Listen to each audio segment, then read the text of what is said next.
Oh, hello there. Welcome back to Hearthward Bound, a familiar tale, the only stream based on a meme. This is brought to you by the Legend Tree and ManaPot Studios. Thank you for letting us do this ridiculous shit. This is episode 2. If you need to catch up, you can view our first episode on this channel and for a limited time, and then eventually on YouTube, probably. I'll have more definitive announcements about that. And it is possible that 100% of us are hungover from yesterday. Stick around to find out. I am your rookie dungeon master, Bill, also known as Ghost Spike on Discord, and I'd like to introduce my incredible cast. The stunning Marissa, please tell us who you're playing and where we can find you on the socials.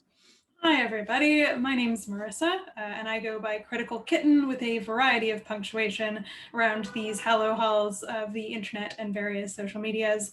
And I am playing Aletheia, the extremely fluffy, super smartest, most fabulous snow cat, and my Azamar druid companion, Polaris, the guardian of the Arctic. Wonderful. Moving on to the magnificent Marcy, please tell us who you're playing and where we can find you. Hey y'all, it's me Marcy, aka Experimental Madness. That's my name most places around the internet. I am still and always will be a resident Twitter cryptid. You can find me there under Merciful. Yes, the hangover part, that's coming into play really early already. So trying to figure out how words work again. And today I am playing the tiny pygmy owl Hoot. And in addition to that, I also play the lovely human forest druid Daffodil. And she is the resident keeper of the woods, shall we say. Thank you. And the astounding Zach, who deserves special thanks for running tech for this stream. Please tell us who you're playing and where we can find you. Excellent. I am Zach, otherwise known as Great Zamino. I use he, him pronouns, and I am all over the socials for ManaPot Studios, but you can always find me at Great Zamino.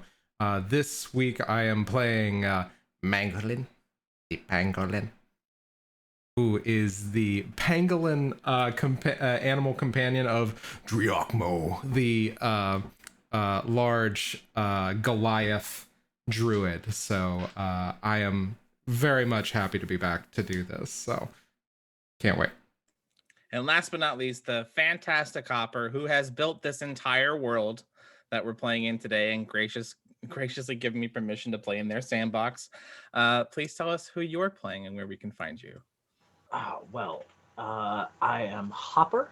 I can be found around the interwebs at Fail Deadly. That's with a 3 instead of an E, and also relevant to this stream at the Legend Tree, where I occasionally put out content that's not actual trash. Sometimes it's actual trash, but not most of the time, which is a rarity for me. I use they them pronouns, and today I will be playing Flake the Raccoon, and the animal companion of Thea, the Druid of the mountains. All right. Thank you once again to ManaPot Studios for hosting this. Thank you to Liza Courtwright for building the custom art and the overlays for this stream. Thanks to Tumblr user Digital Fruits for submitting this prompt to probablybadrpgideas.tumblr.com. And thanks to Dungeon in a Box for illustrating this. And finally, thanks to Andreas Walters and Metalweave Games for publishing The Awakened, which we used heavily for inspiration. And without further ado, let's cue the music, number 1, and return to the world of Jushara.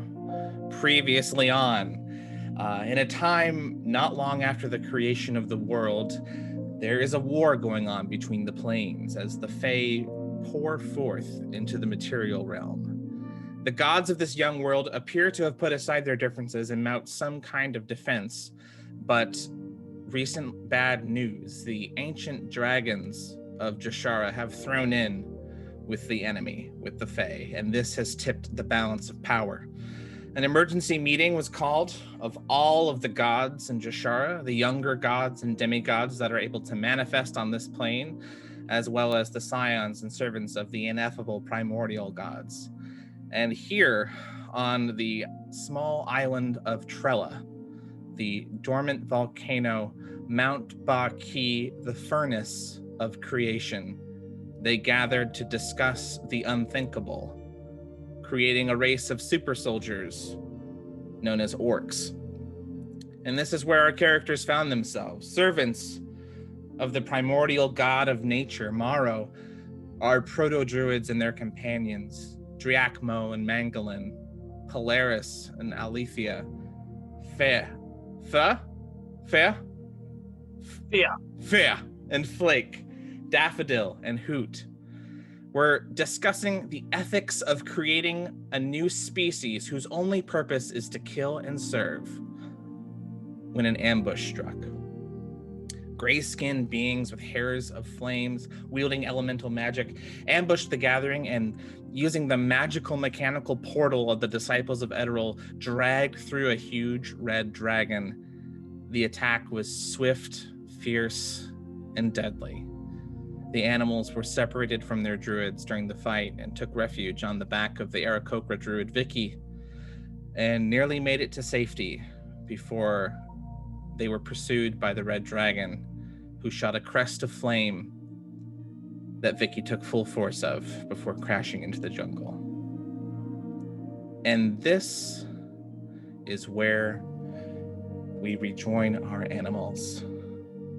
Who has the highest constitution modifier? Oh, that's a tough question. Let me see. I have just the modifier? Yeah, or the score, whatever. Probably not me.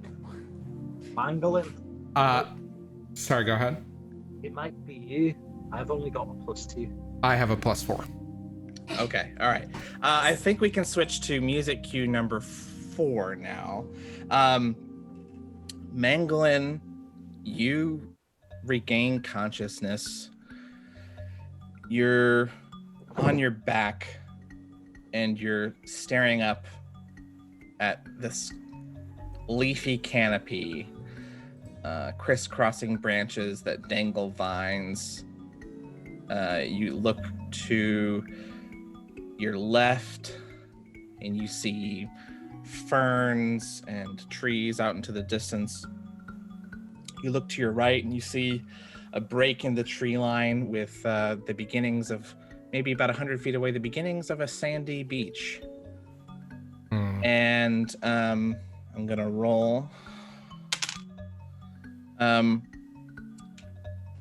also closest to you, you see the body of a tiny pygmy owl, face down, maybe about 5 feet from you. Just like literally did one of these. And you're still on your back. What do you do? Realizing that Dad is not here, I think, unfortunately, Mangolin is going to curl up and just kind of very depressively just, and it's gonna do that for a few long seconds, for a few long moments, and then I think kind of reluctantly is going to unfurl and then just amble over to Hoot's body and just poke it. All right, Hoot, this wakens you. This tiny bundle of feathers that are now sticking up in all directions. She's just like, oh, oh, where is enemy? I kill, I fight. Mangolin immediately just goes into a bundle, just this little bundle of armored scales. You just hear just very distressed, tiny hooting, just like, who, where were they? Who were they? Okay, Flake and Aletheia, I want you to roll off. Whoever gets the highest roll hears Hoot and wakes up. All right. That's a 4. I assume we're rolling d20s. Yeah, D20. Here's a hoot. Wow, that's much better. It's a 6. Okay, Flake, You are kind of like straddling a branch. You're about 10 feet up in the air, and you're just kind of like hugging this branch, and you see a curled up armadillo or a curled up pangolin, and a flapping, freaking out pygmy owl below you.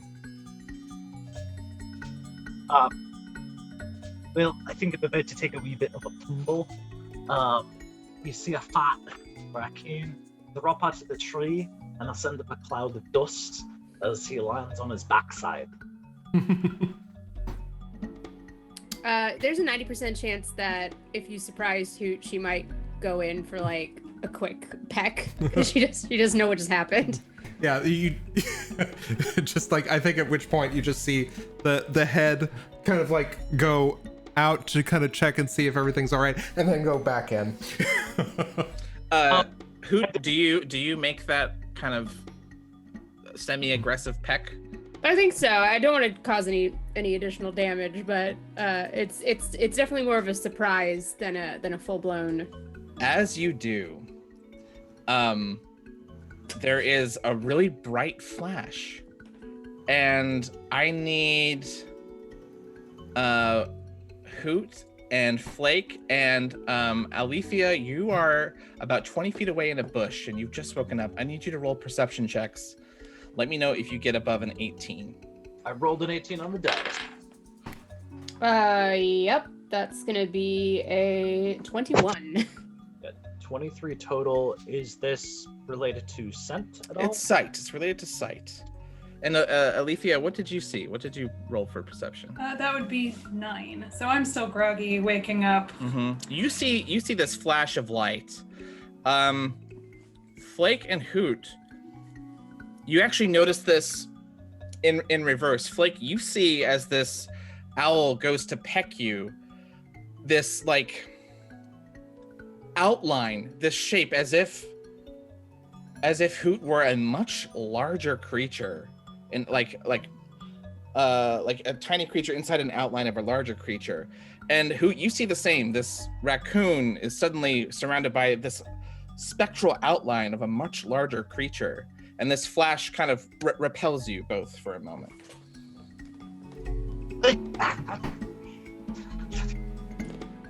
Yeah, I've already taken a lot of damage from like the most recent encounter, so I think I just look kind of bug-eyed with like all of my feathers already just like sticking out. It's just like she's just blinking her big eyes. Flake is just I'm not like, very smart. oh, it's like all the hair standing on end to make him bigger than he normally is. Just backward, just kind of like. So there is this, detente, while the sounds of the forest, bird calls, clicking insects, very faintly the sound of the surf off to the distance. And Aletheia, I'm going to say that you still have complete cover in this bush. So what do you do next?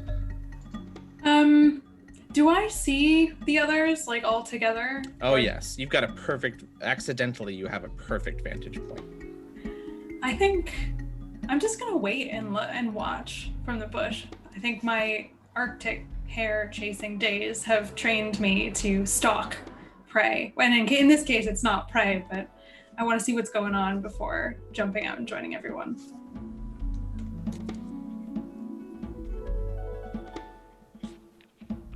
So we have a raccoon and a pygmy owl staring at each other, and a pangolin in a ball, and a cat watching things from a distance.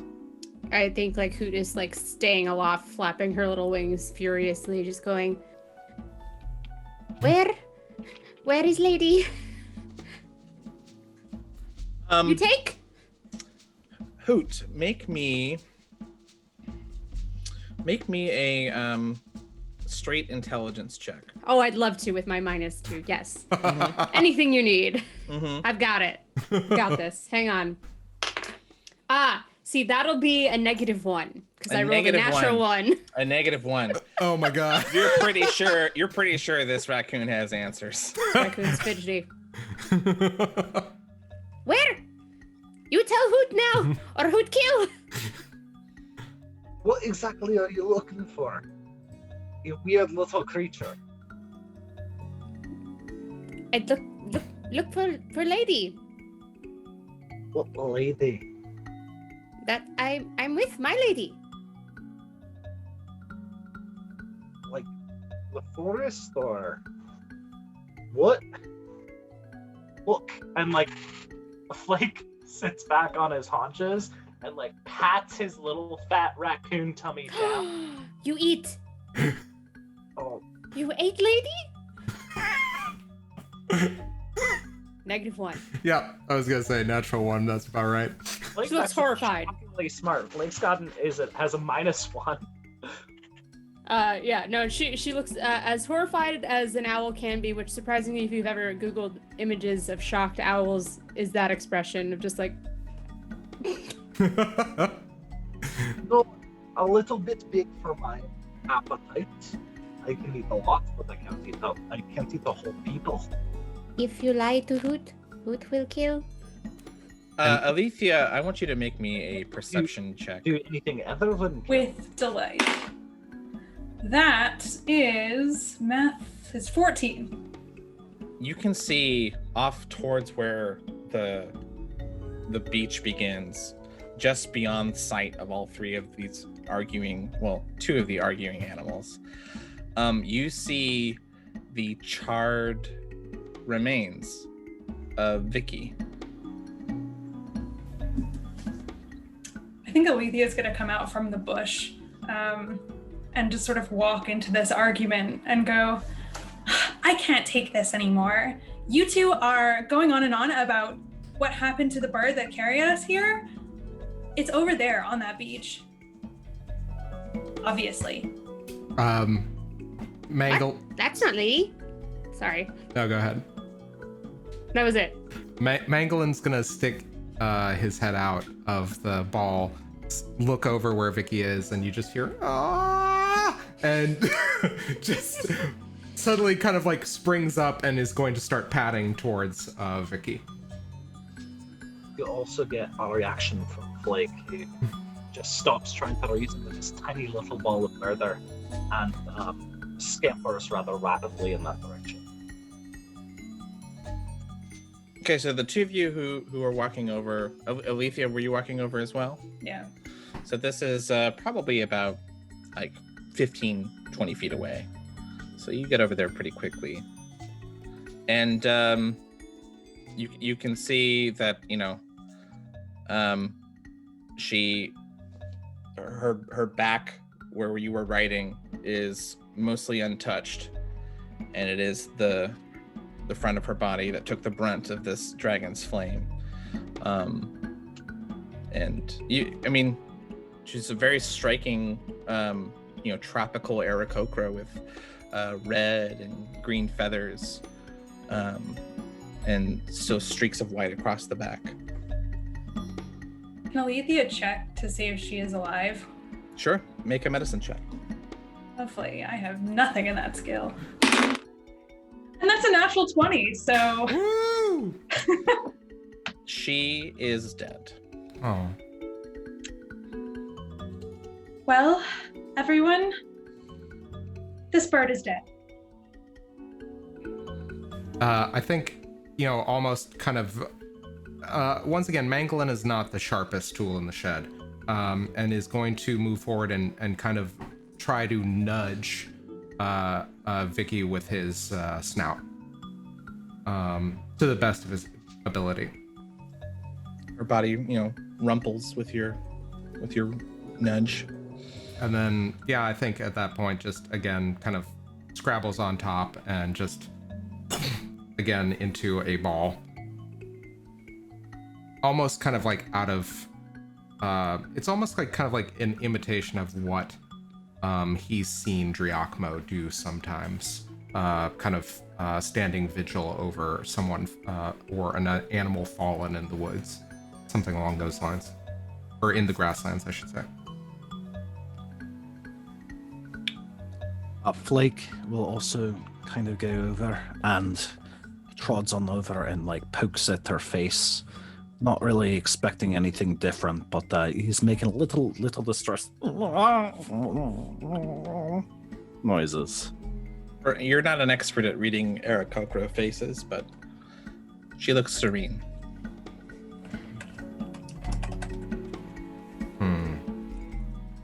Hoot will land on top of the body and just sort of like hop, skip around like in like a frantic, impatient little angry dance.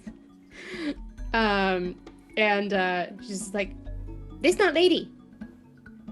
My lady not here." Wait, this isn't the lady you were talking about? No, and her like she like puffs up in like aggravation. Who'd talk about her lady? Oh, you mean your companion. Oh my god. This explains so much. Oh my god, that's great. But like you see like sort of the owlish blink of like, yep. Do you not remember, little birdie? Let your brain get a little bit rattled? Hoot not little. Hoot, mightiest fighter in forest. That And may be if true. an owl could put like her hands on her hips, she would be doing that. Birds with arms. We've all seen it. Fair up. I'm now prepared to argue that, but Yeah. there was... You Yes. remember the dragon? Hoot And can as take if dragon. on cue, you hear off in the distance this, terrifying roar of a dragon, and you all look up, and you can see off in the distance, this rising mountain, and from it the shadow, looking quite tiny at this distance, the shadow, the little, not the shadow, but the kind of the outline of a dragon kind of swooping off from the top of the volcano and flying down towards the island. And yeah, again, you just hear that kind of from Mangolin. I'm kind of at a Wait. loss, yeah. Flake would like to, kind of run over on his back legs and kind of start patting Mangolin. Just be like, is good. We are no dead. You're Russian. Whoops. In times of distress, I return to my native tongue. I'm Aletheia the Raccoon. It's going to be okay. Strange little scaly boy. And you just see he's just panicked, kind of freaking out a little bit and just panically trying to do the things that he does to Fia when she's losing her shit. And it's just not translating very well. I think Mangolin kind of grasping that you're trying to help. You just see this little thin slip of a tongue just come out and just give you an affectionate and then just, but it's very clear that the tongue is much longer and you're only seeing a little bit of it. And then just kind of slowly unfurls a bit. I think Aletheia sort of looks at you sideways and says, "I hate to contradict you, but things may very well not be okay. Does anyone actually know where we are?" In a forest. Island or coast. There's water. Look, water. Very perceptive. You all can see you're about 40 to 50 feet from where the tree line stops and sand begins. The trees get much thicker as you go into the forest. Lots of vines and ferns. The sun's in the sky. It's about 9 a.m. maybe, and kind of a balmy, muggy day. We should find dragon. Fight dragon. Make dragon give back people. Mm-hmm. Do you think the dragon took our companions? Yes. Well, Hoot will kill dragon. Yes. Everyone make a perception check. Okay. All right. Uni. Much better. Oh no, natural one. Okay. Oh no. Is this related to scent? Nope. 26. Okay. Dirty 20. Also unnatural 20. That dragon seems to be getting closer. Ooh. Ooh, Hoot's definitely gonna like flap her little wings off of the corpse of Vicky and like ascend upwards into the canopy, just like screaming a little squeaking war cry that sounds bigger in her own ears. Like, I will fight dragon. Okay, let I me wouldn't do not fight for me. let me roll something here. little friend is might I that, have or 15 large hit points. friend. Let's see what happens. Oh no. Might that not be? Oh, giant bird. Would not that might not that not be a great idea? You are. I've never heard of an idea in my life. Yeah, but what does Hoot think? The dragon continues a kind of a swooping flying pattern. It's not heading straight towards you, but it is getting lower and closer. And just to be clear, like, I'm a tiny pygmy owl. I have not ascended that high yet. Mm-hmm. It's like frantic flapping. Off I go. I'm literally picturing an angry bird right Yep. now. You're not wrong. We should go. Yeah, I think with a natural one, I'm in a lot of distress. I think Flake's gonna turn towards this strange cat and just go, get the wee birdie. I'll deal with this one. We need to leave now, and just begins rolling pangolin. Rolling the pangolin, and like scurrying along on back legs, tail in the air, rolling the pangolin down. Hanna-Barbera bongos. I quite agree. And I think, how high is Hoot at this point? Like, is Hoot within batting distance? I'm gonna say sure. Okay. Aletheia would like to try to bat Hoot with her paw.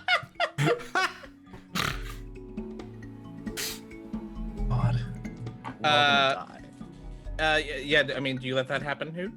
Oh, I didn't know if you were gonna make. Yeah. us Well, for it. roll an attack. Roll an attack. On Oh, Hoot's. all right. What's Hoot's AC? Well, yes. 13. That's 16. Yeah, definitely. And Definitely. as you bat again, this bright flash, and everyone can roll a perception check. Tell me if you get 18 or above. Okay. 18 exactly. Let me see. Nope, 16. No, sorry, 17. 20, not natural. Nice. It's that kind of effect. What's the name of that like X-Men character that's in that like suit of glowing armor? Oh, She's like tiny and she's just like in this like Big Hero 6 style thing. So this is that kind of effect, like glowing outline, like beyond your limbs, glowing limbs and a glowing body outline. And again, this connection before the paw even hits Hoot, this blinding flash. And those of you who scored 18 or above, you can see these larger animal shapes. And also accompanied by a bit of a clap of thunder, I can tell you that you're on like kind of a pointed end of an island, and really there's only one way through towards the volcano, but it gets wider and wider as you go. So I guess what I'm saying is not much of a choice. You can run towards the forest. Mangolin. Yeah. Flake is rolling Mangolin in that direction already. I will, I think upon seeing this and then kind of taking stock, just said, go to cover, quick! And is going to unroll and then start scampering and skittering. Yeah, I think Aletheia will look over at Hoot and go, get on my back. Hop on, quick. Forget the bird lizard thing. Hoot rides on no one except lady. Would you like to die? Hoot not die. Hoot will fight. Hoot will fight the dragon. You're gonna need to like Oh my god. you're gonna need to go full cat. You're gonna need to like grab me.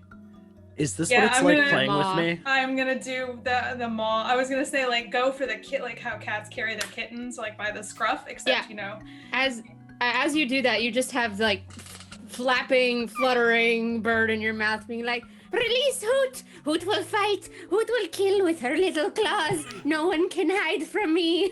So with this image, a resistant pygmy owl and a rolling pangolin into the forest. Our four animals make their way deeper into the jungle, and then after about 5 seconds after they disappear from view, some rustling in the trees that seems to follow them through, and the camera pans away up over the tree line, up into back to the top of the dormant volcano, the peak of Baki. And it's roughly about the same time of day, still before noon. The Druid scions of Morrow are tied up, and in various states of being beaten and injury. Signs of dead creatures all around them, scions and gods alike. Ooh, let's do a music cue change. Let's do number 3, I think. Okay. Scions of gods and dead gods alike. There's that creature with the shining mail. It was bitten in half. There was the large canine-looking creature who was beheaded, and that head is actually not too far from where you are restrained.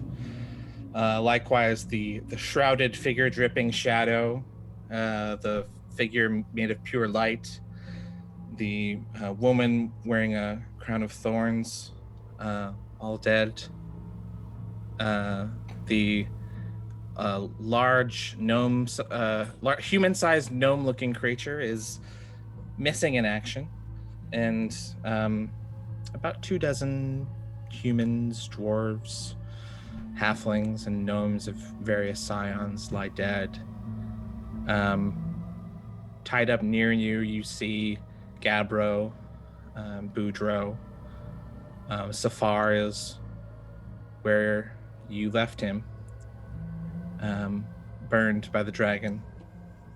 There is that lizard creature who spoke before, as well as the large minotaur with the scimitar, the woman who was chairing the meeting with the white robes and the long neck, along with the tabaxi that she was talking to.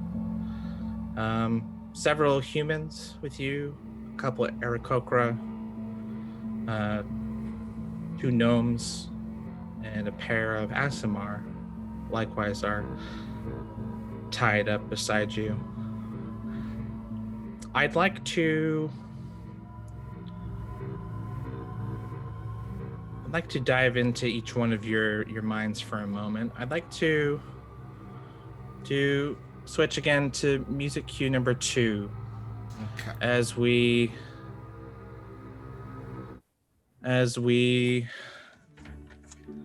are inside the minds of our captive druids, and Driakmo, you are thinking of Mangolin right now, and of how you blew your flute. And in addition to anything else that you're feeling at this moment, you're also feeling hope. You believe in Mangolin. Why? I think the reason Mangolin gives me so much hope is just the fact that he came to me by providence.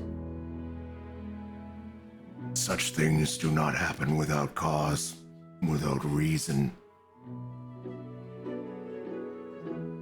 We are bound he and I. And because we are bound, I know he will do right by the grasslands, by the earth, by Morrow's will. What qualities does Mangolin have that you know are going to lead him back to you here and now? Even in spite of all the fear that I know and feel that he feels, I know that he is brave, and that bravery will make itself known when it is needed. Daffodil, you likewise are thinking of your animal companion in this moment. You also are filled with hope and a strong sense of belief. What is it you believe about Hoot? Well, quite simply, I think that I feel nothing but pity for any manner of creature that might get into her way as she tries to make her way back to me, because that little bird has more fighting spirit than most fully grown humans that I've encountered. Even when her wing was broken when I first encountered her, she was still so very fierce until, of course, she got to know me. I think it's really only a matter of time before she makes her way back. I don't think she's really going to stop. Common sense be damned, I don't think that bird has much. You know something about Hoot that Hoot doesn't know about themselves. What is that? You're wow, like you just lobbed that one. I'll think about that one. Think about that one. You are thinking about Flake, and you are filled with, again, a sense of hope. And you believe that you will see Flake again, and that Flake will find you. Why do you believe this? Well, for one thing, when I found him, he had been carried away by some sort of bird and dropped, either through his action or the action of the bird, fell hundreds of feet and landed in a cold mountain pass, far from everything. It was just a wee little thing with a crippled leg, and survived then. If you get snatched up as a babe and dropped from the sky and you survive, everything is downhill from there. And Flake always knows how to find the good in things, even if he's a little shit the rest of the time. What is a memory that you have with Flake that brings you particular feelings of joy or love? Well, I don't rightly like people, and too much. They're all messy and nosy and think they know what's best for the world.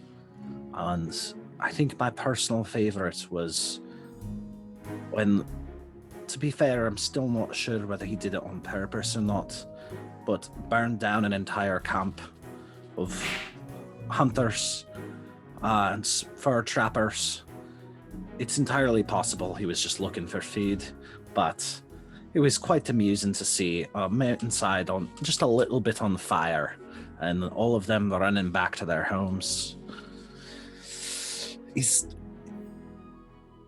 got, his heart is in the right place, even if he does tend to bring disaster everywhere he goes. Just like me. Shit. Polaris, you are looking at the sky. One of Jushara's natural features is that there are two moons in opposite orbits, so there's always a moon in the sky, and you're looking at the moon, and you are, just like the others, filled with a sense of hope as you think about Aletheia, a sense of belief. Why do you believe that Aletheia will find her way back to you? Well, for the first thing, she's stubborn. too much for her own good sometimes. She thinks she knows everything, and while goodness knows she doesn't know everything, she knows more than she thinks. And it's not all in the books. She won't give up either. She'll be a right pain along the way, but she won't. She's got a massive ego, that cat. Her ego won't let her give up. That said, I taught her to read the sky, and that's a big part of it too. I think even though these are unfamiliar stars, she might be able to navigate using what she knows, and that gives me hope. What memory do you have of Aletheia that brings you joy or feelings of love? It would be watching her sometimes, trying to figure out my instruments, trying to navigate tools that were built for human use, not for animal use, but thinking so much that she can just figure it out and she can make it serve her and make it work for her. That spirit of ingenuity and curiosity has always made me feel a great deal of affection for her. She doesn't like to admit that she's a cat who thinks about prey and snow and hunting like the best of them, but she is a cat, and it gives her insight that I don't have, even into the world around me. She's curious. It's one of her best features, and I think seeing that curiosity is always inspiring for me. Hopping back to Daffodil, what insight do you have about Hoot? I'm more curious why I was the only one that got that question.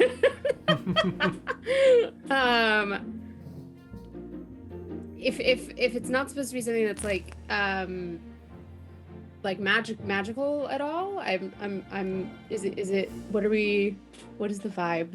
The vibe is vibe check? you know Hoot better than Hoot knows Hoot. And the knowledge you have, this personality trait, this skill, this what have you, gives you faith that you'll see them again. She has more heart than I think that she really is aware of. For her, a lot of it is mostly just beak and claws and hunting and fighting her way through life, but she can also be a very fiercely loyal creature.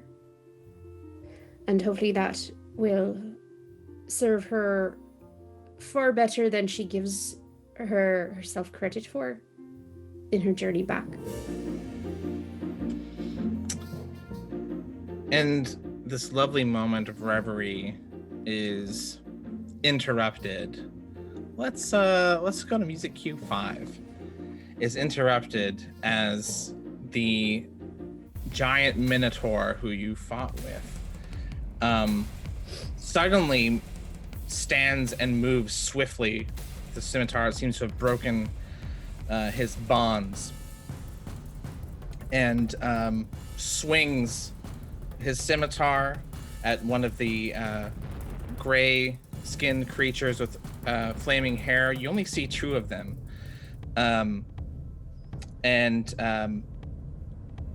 The one ducks, lands a kick across the jaw, and the other one comes from above, spinning, flipping over, and grabbing the scimitar and stabbing the bull through its chest. And then you hear a voice that says, "They're no good to me dead!" And you see a thin figure about 8 feet tall with black skin cracked with glowing embers. As they move, kind of bursts of flame trail their movements, and their eyes and mouth kind of similarly flare while they speak. He smacks across the face one of the gray-skinned creatures and looks at the body of the bull on the ground, who in a deep voice laughs and spits blood in the face of this creature and says, "You'll never take us. This too many that aren't here. And he says, the creature replies, I have enough. And withdraws the scimitar from the chest of this creature and slashes this creature across the throat. The other two gray-skinned creatures kind of swivel up from the ground. One of them says, we are ready to begin, Master. And this creature of fire spits, looks at the devastation around him, says, I knew trusting Sephrix was a mistake. Those who want to can roll a religion or arcana check for me. Let me know if you get above an 18. Every time you say if you get an 18, I roll an 18 on the dice. It's really great. That was a critical fail. So Nope, that's only an 11. So I have 0 to these. I'm not proficient, but I got a 19 on the die. Okay, so you, nice. Driacmo and you remember at the beginning of this kind of meeting, Sephrix was the name used when the woman mentioned the betrayal of the dragons, and you realize that this creature that is speaking disparagingly against Sephrix here. One of the genasi that corkscrewed from the ground is holding a pair of large, dark metal, ancient-looking tongs. And the creature with skin of fire takes the woman in the white robes with the long neck and drags her to the altar and says, you shall be the first. Any last words? She says nothing and inclines her head up. This creature takes the tongs and touches them to her chest, and she gasps, and a plume of white-purple energy shoots up into the sky. And you see this creature of fire kind of flicker for a minute, going transparent. And their face, where the flames and mouth flare as they speak, glows purple-white. He begins a long, slow, evil laugh. And we cut there. Back to our animal companions. Let's do music cue 4.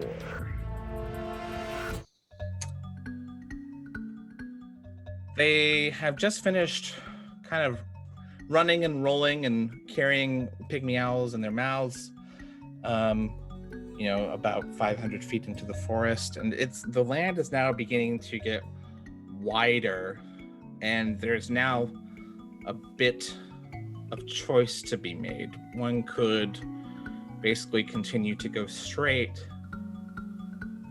One could veer off towards the right and kind of follow the coast around the eastern side of the island, or one could veer off to the left and follow the western side of the island.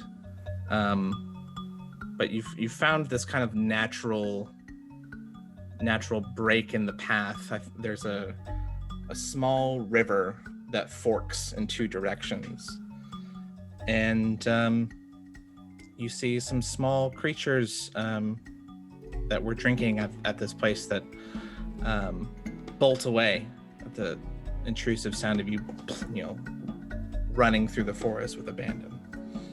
And also the constant never-ending stream of obscenities coming from this tiny owl in the mouth of the cat. Friggin'. Are we PG-13? Nobody told me.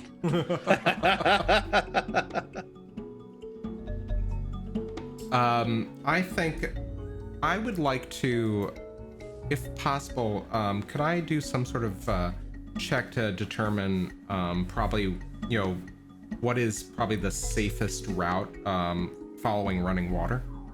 You could definitely you could follow running water in 2 directions. One kind of bears off to the west.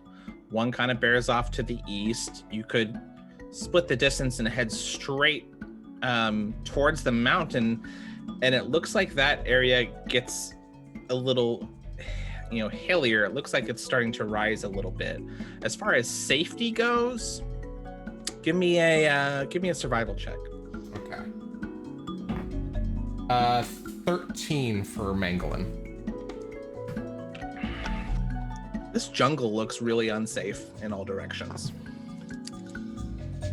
And yeah, I think all of you, as we're kind of we end up at this watering hole, you just hear this kind of noise of consternation coming from the pangolin. But I think I will kind of cautiously step forward to the watering hole and see if I can maybe get some water and kind of hydrate while we have this moment. Yeah, for sure. These are really like tiny creeks. It's kind of not much. You drinking out of something that's as wide as your mouth, basically. Is there any food in that area? What is food to Flake? Everything. Yeah, you could probably find. Let's see. Roll me a survival check, and then roll me a nature check. I'll eat the narrator if I have to. That is survival is a 13, and nature is a 12. You don't know so much about any the critters that you might find here, but you recognize that one of the trees is bearing a fruit, or at least what looks like a fruit to you. Smells like a fruit to you. I have advantage if it's scent related. Definitely smells like a fruit. You see the rotund form of your friendly neighborhood raccoon scramble up the side of the tree and going after just kind of very agile for a fat boy. As you get up there, you hear and you have scared away a capuchin-sized monkey who darts off straight to the north, and off into the forest, kind of startling all of you.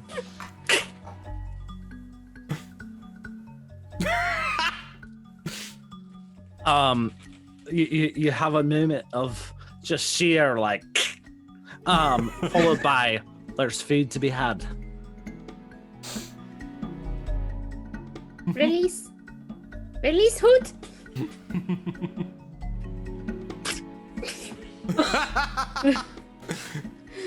I do You another are face no plant. Arctic hare. I'll tell you that. Yes, Hoot is owl. Tastes disgusting. She tries to dampen down the feathers that have been all ruffled. And on Flake's notice of there's food to be had, she realizes that maybe she's really low on HP and probably should eat something. Is gonna look around for any mice or small rodents. Sure, and we'll use standard short rest rules and hit dice if we need to recover anything. Absolutely. Do we have time for a short rest?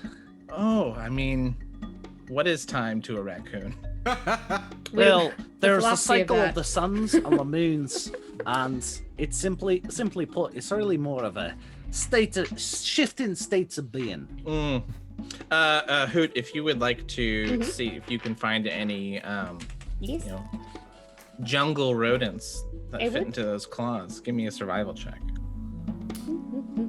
By the way, our hit dice are D4s, right? I believe so. It might be different. It's Oh. D4s, and then it's also we have five of those should also be related to our handlers. Okay, cool. Got it. That's a 16.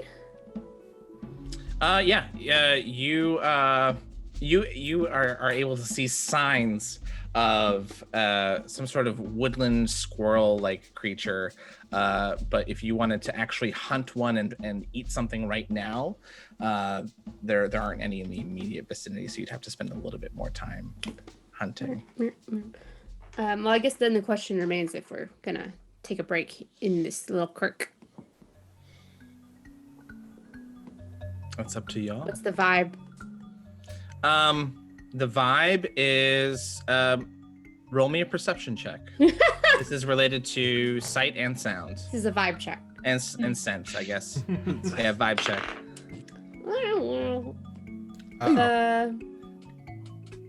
Math. 11.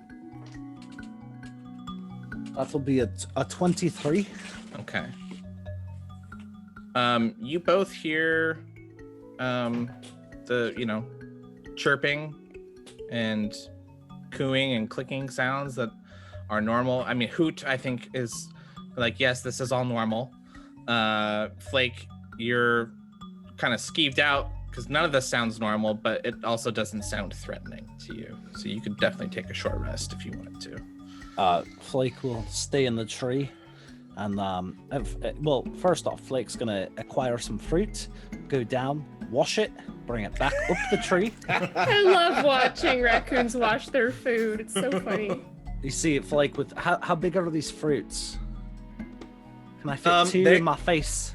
Yes, you could fit two in your face. Roughly the size of pears. And Wash, and then go back up and eat and rest. I am also doing a short rest, and I will, in the time that we have, try to look around for some ants around some trees, see if there. There are ants everywhere. Oh yeah, just like I think, yeah. What was it, Flake? You just see that tongue that was very tiny, and then suddenly it gets very long, and it's like a long strip of ants get kind of almost adhesed to it, and then sucks them back in. So I used 3 of my 4 hit dice.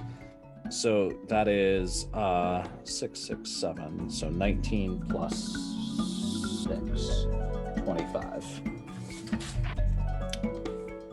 Do your character sheets have passive perception? Yeah.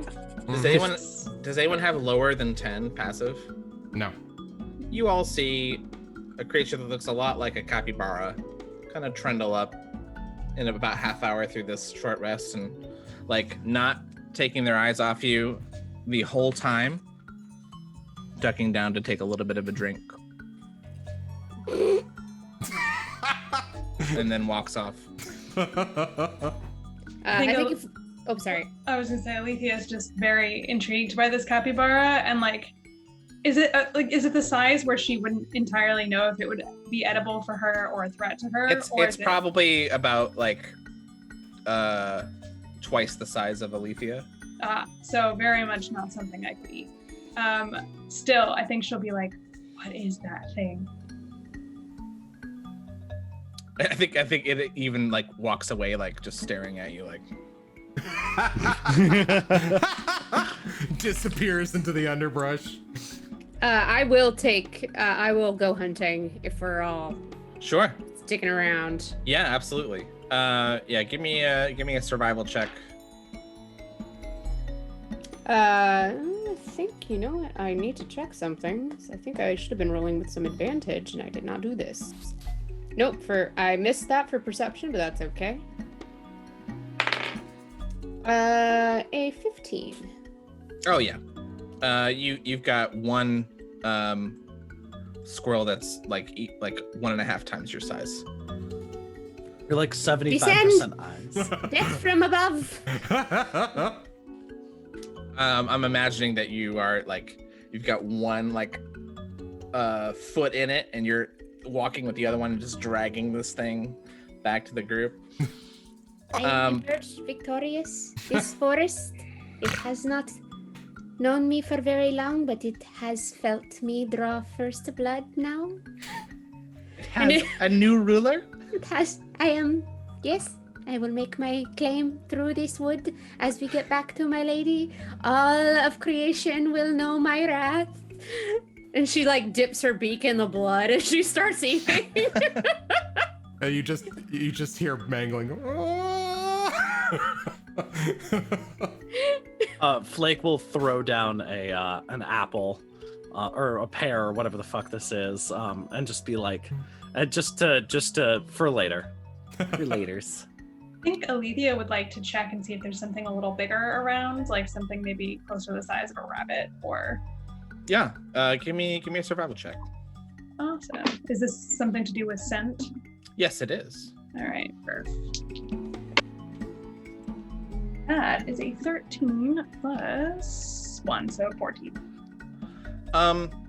Nothing much bigger, but you do find another one of those squirrel-looking creatures, and catch one, a particularly fat one, who really didn't stand a chance. I think Aletheia drags it back over to where Hoot has hers and goes, I got one too, and look, mine's bigger. The worst. And you just like Hoot pulls like her head out of the viscera of her kill, and now her feathers are all becoming dyed very crimson as she was. You challenge? Hoot? I'm merely saying there's a fact here that my catch was bigger than yours. Hoot hops forward on their tiny bird feet. You wish to challenge Hoot for a hunting competition? I shall relish your defeat with great amusement. Oh, and you're so sure that you'll defeat me, Yes. little bird. Yes, I shall crush you into the dust. Bring it on. Mangolin, can you make a straight wisdom roll for me? Okay. 20 not natural. You think that you really need to get back up to that volcano. And in fact, like while this rest was well deserved and needed, that the group really should be getting a move on. And you hear, excuse me, we do not have time for this. We need to find Driakmo. What is time? Have an answer. It's a very complicated concept. Driakmo tried to teach me. I don't understand it, but there's never too much of it. It is defined by a string of events that play out from cause to effect. Like now. I think both like Flake and Hoot are like, what? Like you literally see like Flake's jaw slowly going down, and like an apple a pear starting to visible in one cheek. Everyone roll perception. It's sight, smell, everything. Let me know if you get a 25 or higher. Holy moly. 21 for me. Nope, 19. 15. 21. The capuchin that you had scared away grabs that apple and then scampers up the tree. It's mine. Oh, you little shit! And now you just see Flake is bolting up, like again moving shockingly fast for a fat little fuck. And it starts jumping from tree to tree, again retreating straight north. This motherfucker. You follow. Absolutely. You don't take food from a creature's mouth. The outrage. What are you, British? Wait. I will. Is the capuchin heading closer towards the volcano down the path, or what are we doing? Yes, straight towards the volcano. Okay. Is the hunting contest on? Is this it? Yes, Off we go! Yes, that one. Get I'm it going. now. I took my food. I'm gonna beeline it for that monkey. I think Aletheia is going right alongside, and as she does, she yells, "How dare you defy the social contract!" Mangolin is just trying to scamper along, trying to figure what is wrong with everybody. Did we? Does that count as like our short rest? Are we Yes, rolling any you hit have die? short. Okay, let me Yeah, quickly roll your do hit that dice. Yeah, before. that totally happened. Roll all your hit dice. But now we have a pursuit.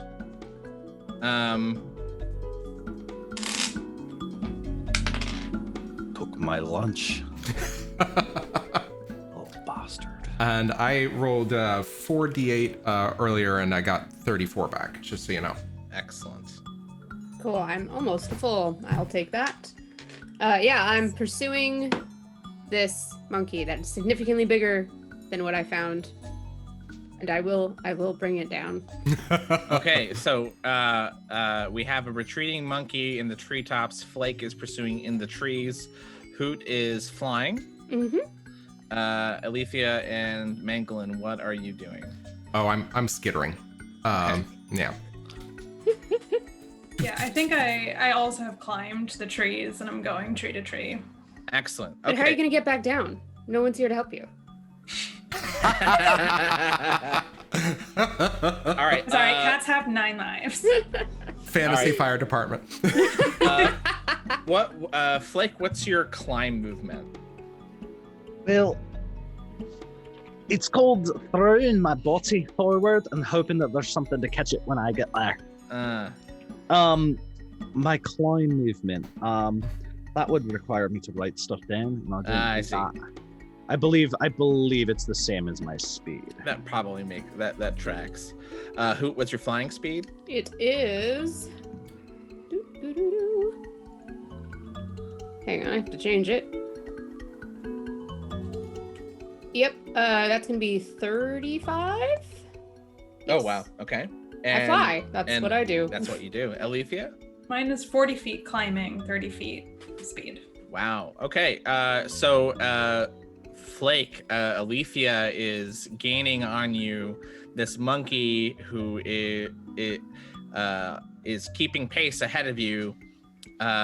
You see kind of Aletheia catching up to you. I'm imagining Aletheia is kind of flanking a bit, and then Hoot in the middle, kind of just following directly. Hoot, you are gaining on this thing. I lied. My flight speed is 60 feet.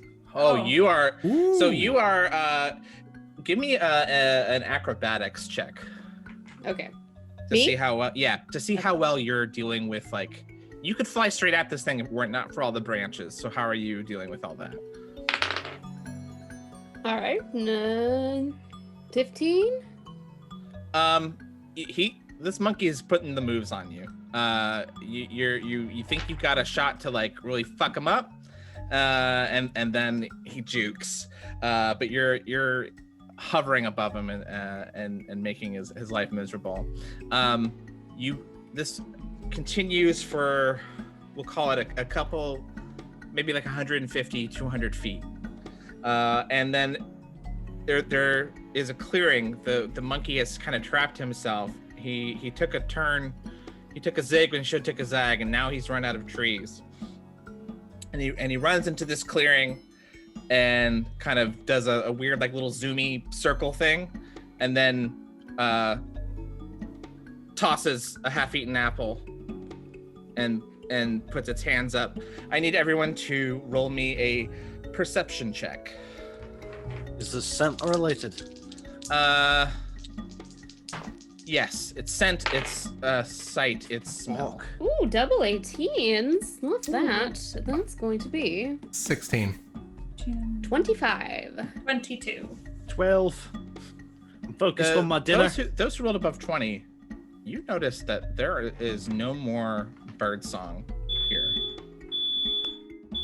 That was perfectly timed. Yeah.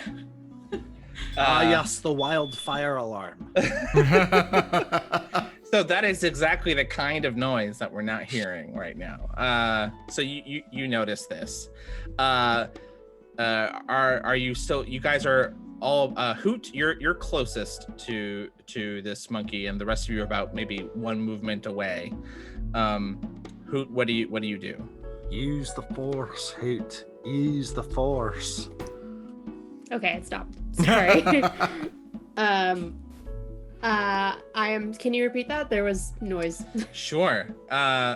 So this. Oh my god. Yeah.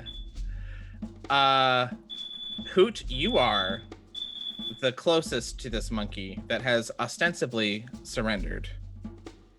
And it's in this kind of clearing area. It's probably 30 feet on any side of this capuchin, and is kind of by itself and has dropped the apple. What do you do? Oh, I don't accept surrender. All right, so you're attacking this monkey. Yeah. Roll attack.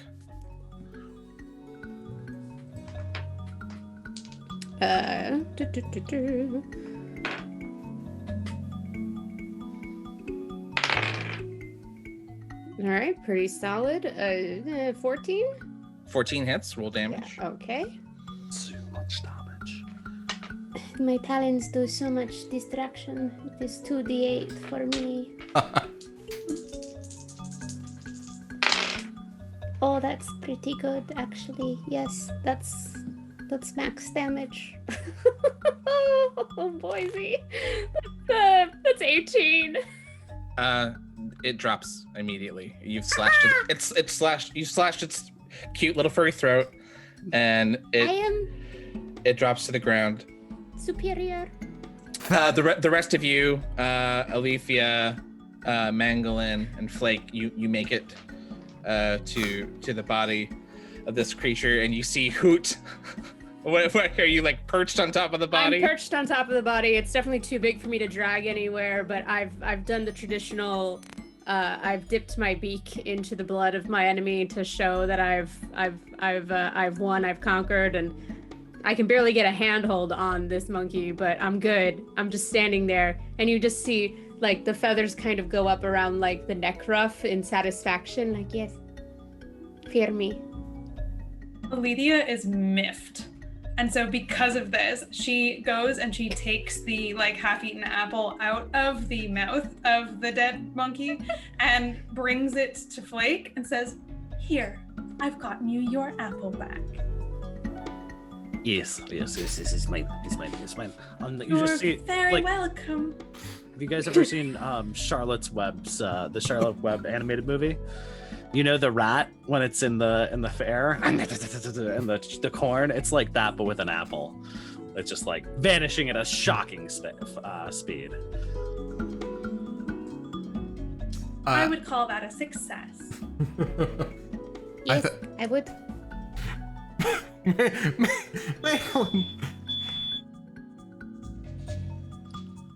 The birds of this forest have a call that is keen, piercing. I apologize. Yeah, no, I think Mangolin is just kind of soaking all this in after just watching the monkey drop. Mangolin is now like, oh, looking at Hoot. Mangolin, please make me a perception check and let me know if you get an 18 or higher. Okay. Scent check again? You can use scent if you wish. Okay. Actually, yeah.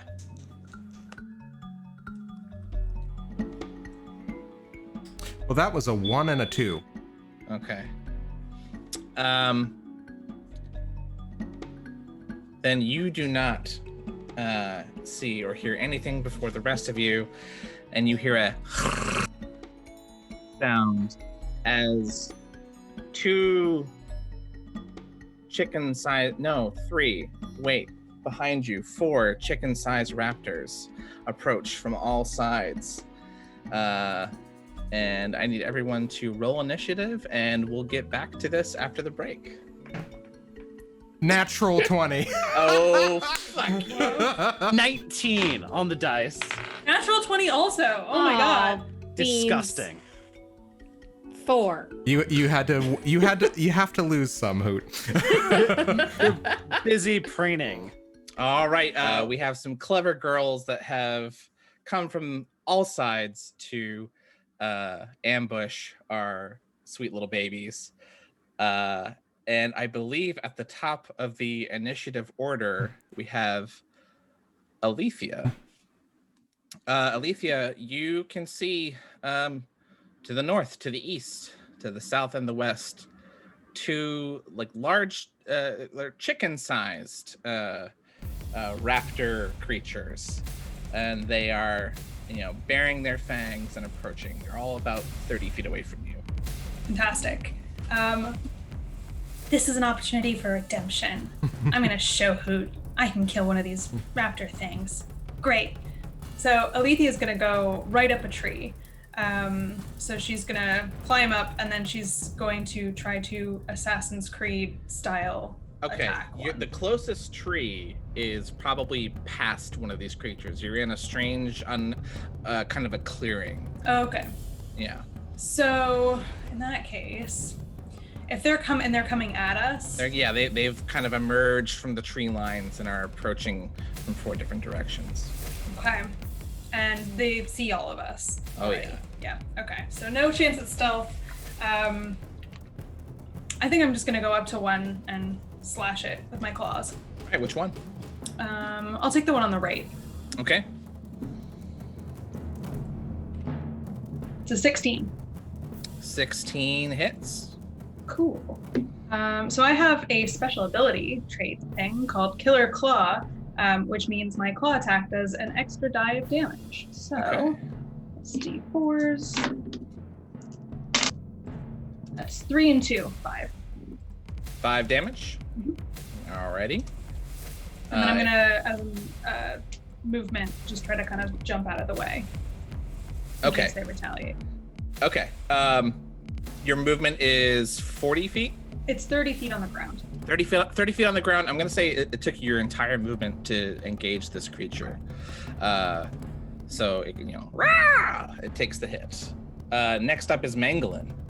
Okay, Mangolin, seeing these things attack and remembering Driakmo's, I think that Driakmo has always never been afraid, and thinking of his dad, Mangolin is going to use Skitter to dash as a bonus action, and I am going to oppose one that hasn't been attacked yet. Probably which one? That would be north, south, or west. Let's go north. Okay. I am going to go ahead and also use my natural weapons, my claw strike, and try to reach out and hit this thing. All right. Ooh, not good. It's 9 to hit. This thing rears back and avoids the hit. Mm-hmm. And as soon as it does that, I think what's going to happen is I am going to brace and count on my bony exterior to harden and take whatever comes next. Great. Next up is Flake. Ooh, right then. Well, fuck these little bastards for a game of soldiers. Flake's gonna pull the pear out of his mouth and throw it. Because fuck you, I've got opposable thumbs. What you gonna do about it? I have a special ability called Throw Anything. And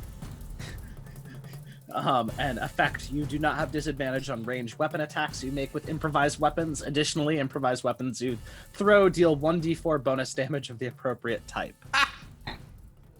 Okay. Which raptor are you throwing this pear at? I believe that the north and the east are already accounted for. Then I'll take the west. All right. I am Flake, Fang of the West, and my wrath shall be noon. Oh fuck yeah, that's a 19 plus 5, 24. Does a 24 hit?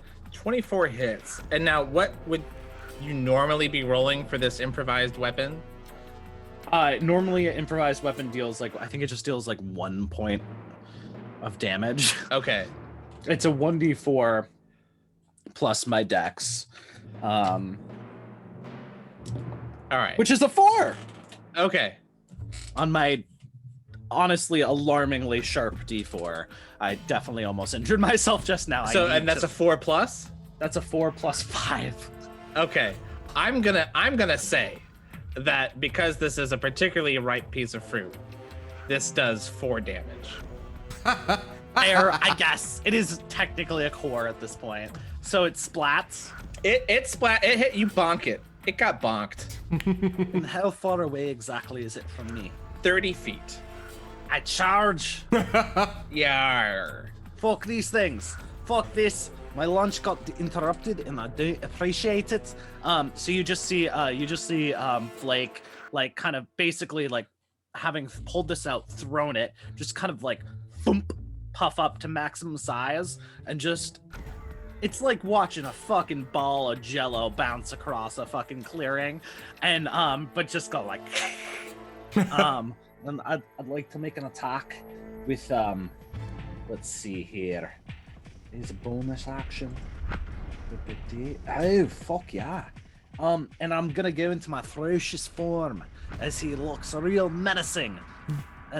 Somehow cuddly, but also menacing. Like, if you, maybe he's super nice to hold, but also maybe he might rip your face off. Who knows?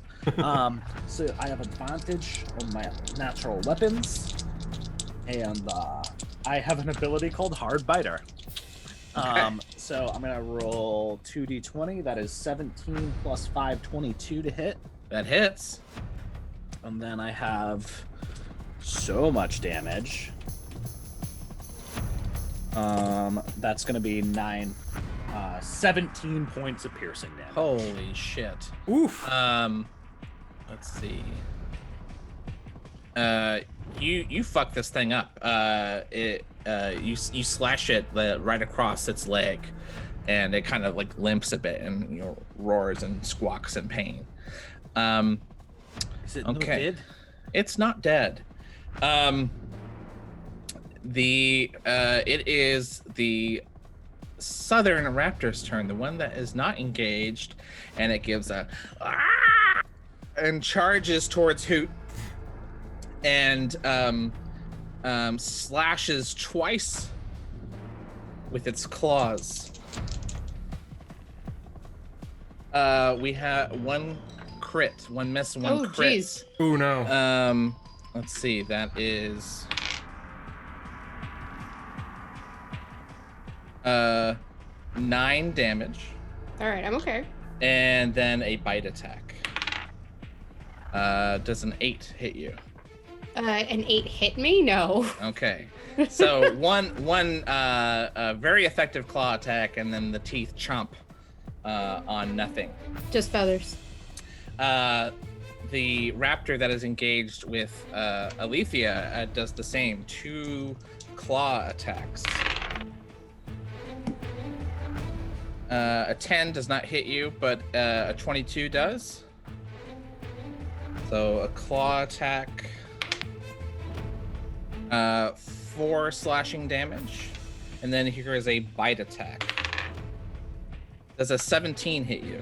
It does. And this is a bite attack for 8 piercing damage.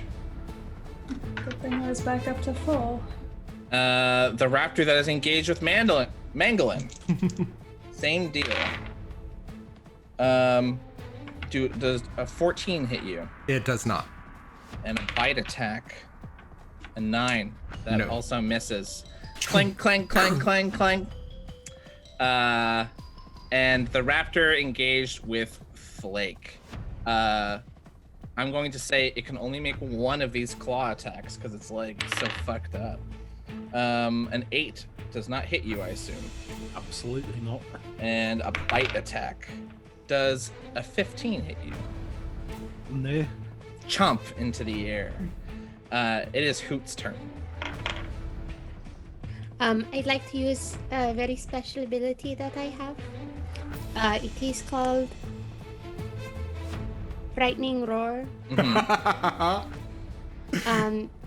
The specifics of these are as follows. You can unleash a fearsome howl to terrify your enemies. Creatures within 20 feet that can hear it are going to need to make a DC 18 saving throw.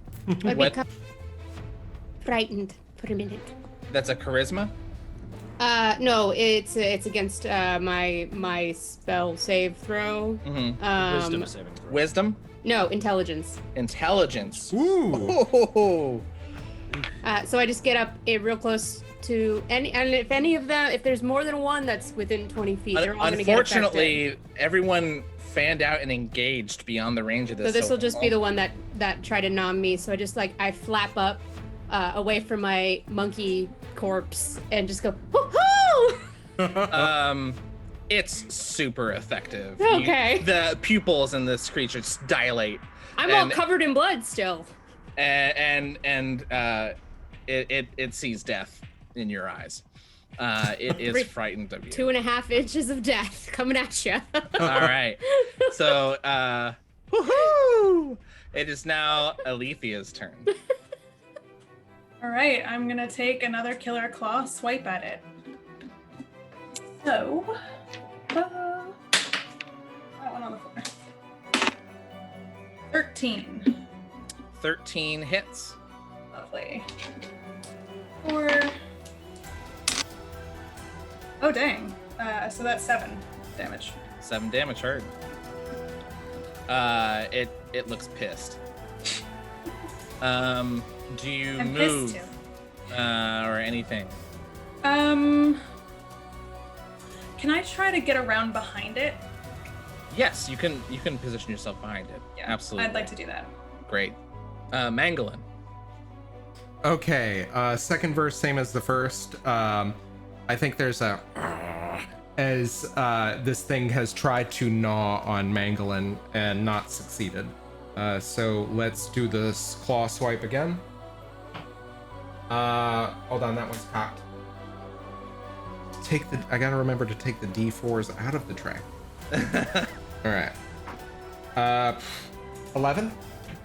11 misses. Ugh. Yeah, sorry.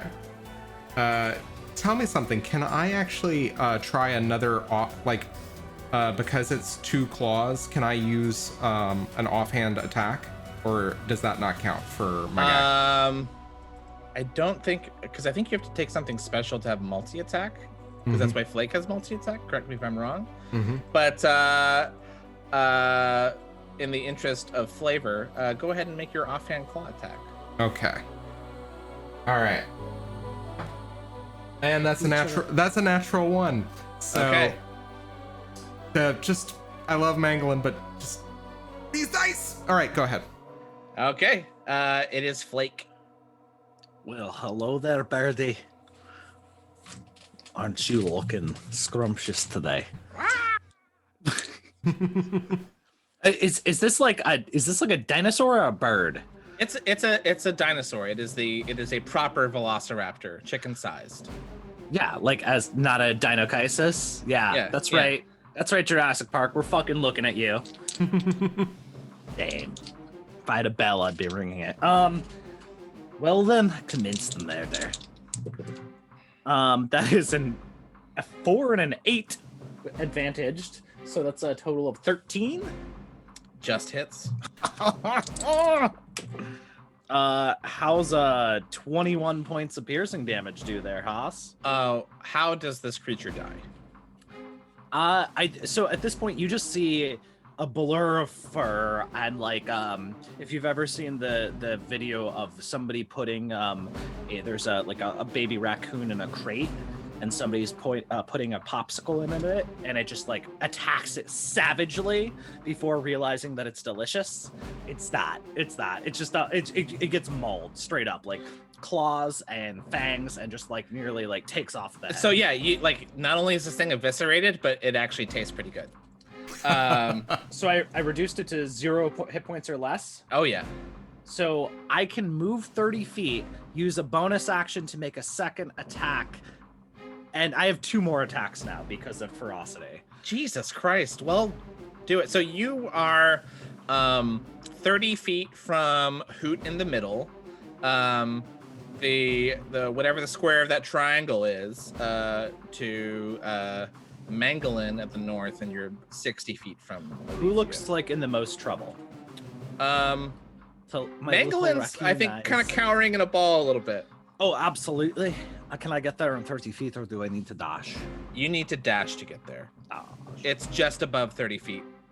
so 'Cause yeah, I'll triangles. dash and I'll use that bonus action from ferocity Okay. to make another natural weapon attack, which is my bite. Okay. Wow, that was an 18 and a 1 on the dice. I assume a 23 hits, It does. and that'll be 19 points of piercing damage. Oh my god. 19 points of piercing I rolled damage. 2d8 and I add a bunch to it. Oh my god, Flake. Okay. This thing got raked across the back and it arches up and it screams. I'd like to think that Flake is riding on its back now. The raptor engaged with Hoot turns and flees to the east and sees its buddy and attacks Aletheia at disadvantage because it is frightened. That's a bad miss. Does a 14 hit Aletheia? It does not. And one more bite attack at disadvantage. No way. So this thing feels the presence of death behind it as it ineffectually swings and slashes at this Norwegian forest cat. Next up, it is the original raptor that was engaged with you, Aletheia. So here are some non-disadvantaged attacks coming at you. I assume a 23 will hit. It will. All right, that is 7 slashing damage. Oof. A bite attack. Does a 15 hit? That is my armor class. All right. And 6 more bite damage. How are you looking? A little, yeah. Like I'm looking a little bit worse for wear, I'll say. Okay. The raptor that just got savaged by Flake is bringing its attention to Flake. Here are 2 claw attacks. Oh boy. I assume an 11 doesn't hit. No. But the bite does. The bite will do 8 piercing damage. Oh. Rude. What are you? Then it's the dead raptor's turn, and then it's Hoot's turn. All right. You're 30 feet away from one target that is Flake and Mangolin, and 30 feet away from 2 targets that are near Aletheia. I can get to all of those with my fly speed, only using half of my movement. Mm-hmm. Aletheia, how bad do you look? Like 7 hit points left. Okay, so. I'm heading in your direction, with another mighty squeaky cry. I land, and I shall savage this creature with my killer claw attack. Okay. Oh yeah, that'll be a 17. That'll hit. And this is the creature you had frightened previously, or the other one? Oh man, let's do it to the one I frightened previously. That's just I- good. That's just good. I like that. It feels good. Okay. 9 points of damage. All right. That's all I can do. Aletheia, it is your turn.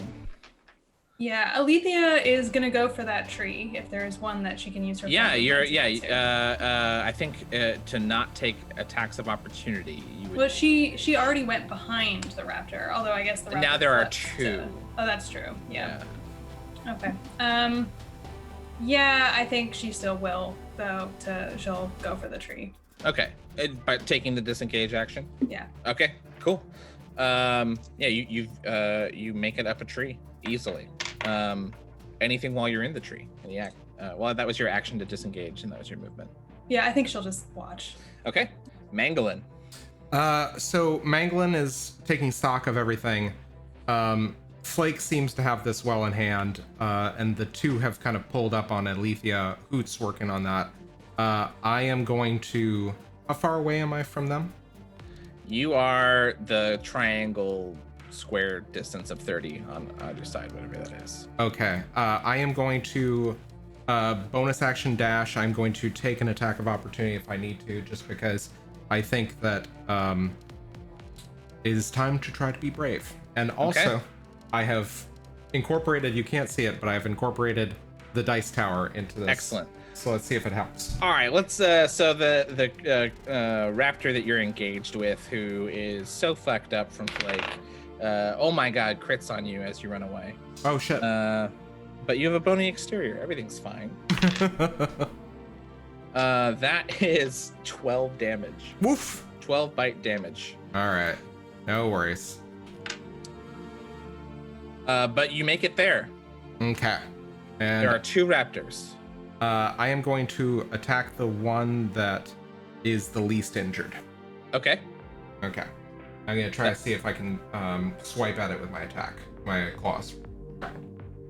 16 on the roll this time, so Roll that's your damage. 22 to hit. I have improved attack and killer claw, so and those both missed the tower. Hold on. Yeah, but if they're good, you should keep them, right? Oh yeah, absolutely. But no. Brings out dice tower, misses dice tower. It is an 8 and a 7. This is the best thing I could have done. So +4, so 19. 19. This is the raptor that whose pupils are just little pinpoints as it looks at Hoot, the source of its fear.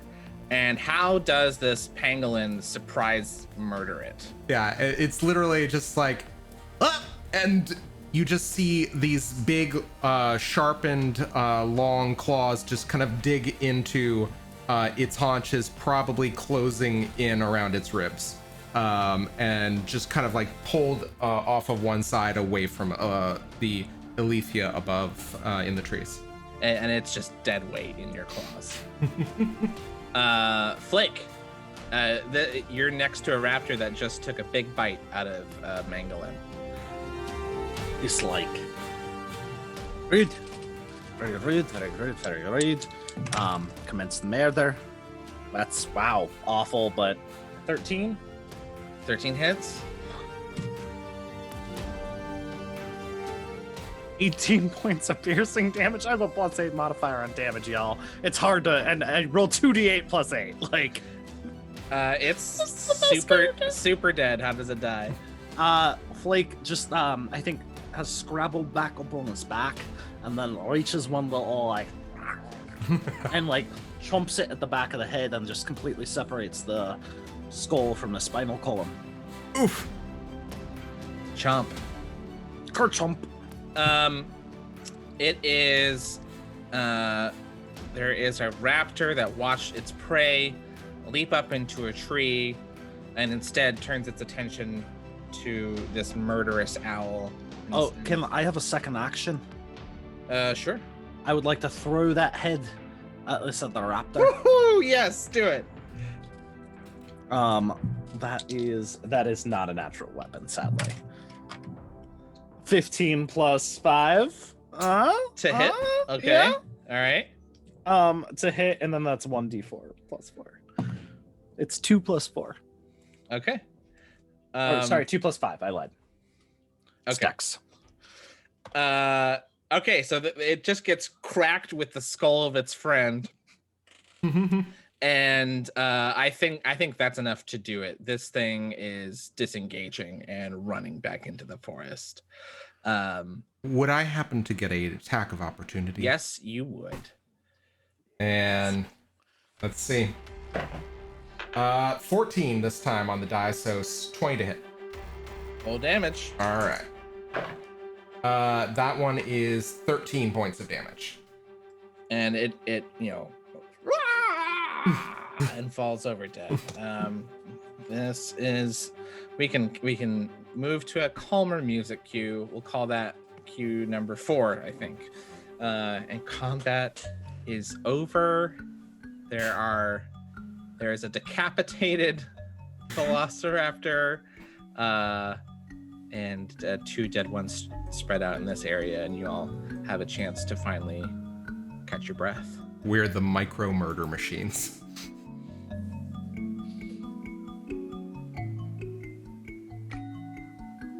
Do we have time for another short Yes, rest? I would. I don't know would if we appreciate can. that. Roll we me can. a survival check. Anyone that wants to. I will. It's a not one. Well, That's gonna be a 17. 5. 6. Flake, you think this is a perfect place to take a rest. Hoot, you think this is a pretty exposed place to take a rest. You have your choices of where to go. You can still see the mountain rising in front of you, but you could head north, you could head northeast, or you could head northwest. what time of day is it? It's just now getting close to noon. Are we Um, allowed to take multiple short rests? Yes, you can. Okay. Wait, do you not rest throughout the day? Do you just? So that was definitely Marcy wondering about D&D rules. Flake is gonna reacquire the raptor head, and then kind of plute down on his butt, and just kind of like just kind of dry washing the raptor head, giving it a dust bath. We don't have a lot of time. We have to keep moving. Are any of you interested in the chicken-sized creatures that you just killed? I have so much food. Mm-hmm. Flake just holds up the head of one. Yeah, I guess I'll kind of take a look and investigate these things. This is nothing that Mangolin's ever seen before, that's for sure. Sure, give me an investigation. All right. And of course I miss. Okay, 1 second. That's a 3. These do not look like ants, and they probably aren't good to eat. I think Aletheia will tentatively also come down, like smelling the meat of the dead raptors, and like wants to see if it's edible. Yeah, roll me an investigation check. That is math. 12. It smells edible. I think she's gonna take a cautious nibble. It's delicious. She's gonna take a much bigger Tastes like mouthful. chicken. Tastes like chicken. So you're able to get some snacks. Those that eat snacks from velociraptors. But Hoot, you know that this is not a place where you ought to stay. We should probably head towards a place with more cover. And Aletheia's tongue is just like kind of like licking the meat, but it's so good. It's so good. You are bigger than Hoot. Drag food with your teeth. Can Aletheia try this? Yeah, sure. She will sink her teeth into effectively the scruff of what was once this velociraptor's neck and try to drag it with her. Yes, we'll feast. I'll say that your movement is halved while you drag this thing. But yeah, and the question is, which way do you go, or who is? I guess maybe the question is, who is leading this group? I think that Mangolin has just begun kind of moving instinctually towards continuing the kind of journey northward. Saying, to the mountain, we have to go. Is Mangolin both our logic and our morality? A heavy burden indeed. A heavy burden of which he is unaware. Hoot will follow. And as like she does like a little half circle around the group as she curves off. You are all equally mighty warriors. Yes, Hoot will not kill. Hoot has decided friendship. Aw. And that being said, she will then land on Mangolin's back.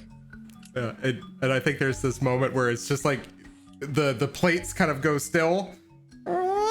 And then kind of just finally kind of accepts it and just keeps trundling along. Onward. All right, you move forward. It takes you about Mangolin or Hoot. One of you can assist the other on a survival roll to find the best place to rest. What's your stat to that? 3. How about Okay, you? I'll assist you. Okay, cool. Yeah, let me go ahead and grab my second die for advantage. Come on. Okay, 15. All right, 15. You're able to. So this path you're on is inclined slightly, and kind of breaks off into hills and little ravines and valleys, and you find a place with an overhang of rock with a small opening to a cave, and this looks like a good place to take a rest. So go ahead and take your short rest. Roll your hit dice, and everybody, when you're finished with that, roll me a perception check. It's hearing, smelling, listening, or seeing, all those things. Excellent.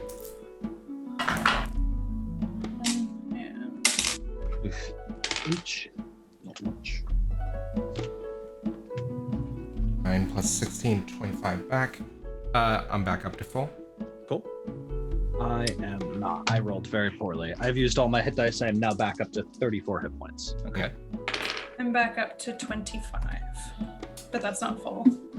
Perception checks, right? Perception checks, yeah. 16. Okay. 16, and you're rolling advantage based on what? I get it for sight or smell. For smell, okay. 21 based on smell. Sorry, go ahead. 17 plus 7 is 24, and that's Okay. on smell. Okay. And 11 on smell for me as well. All right. In the cave, you smell something very faint, something that didn't really make itself, wasn't very obvious at first, but all of you smell like the remnants of a musk of a mammal-like creature. What do you do?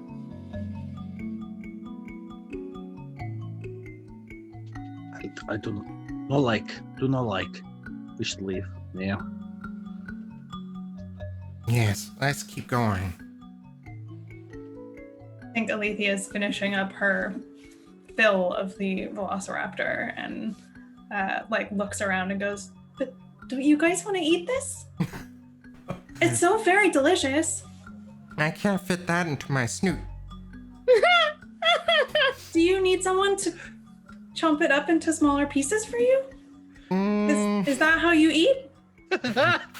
And I think that tongue comes out and just like, I think kind of probably licks a little bit at the raptor and then shoots back in, just like, ugh. I prefer ants with honey. What is honey? Oh, Driakmo has honey. It's great. It's very sweet. Sweet? What? Yes. What is sweet? What is this thing of which you speak? I agree with the cat. What is sweet? It is the flavor that isn't the tingly one. That is the I'm Russian again. It's not tingly. It's got a little bit. It does the zippy through your nose right into your, and like Flake's just tapping one paw on the side. Flake, make me a perception check. Let me know if you get 14 or higher. Yes, that's a 17 and a 19. You're Plus describing the 5. sweetness of honey. You can smell it. It's making your description that much more vivid. And then you hear a and you turn and look, and about 60 feet away, you see a baby black bear, and it sees you and takes 10 exploratory steps forward. And it has honey all over its face and paws, and goes and stares at you. What do you do?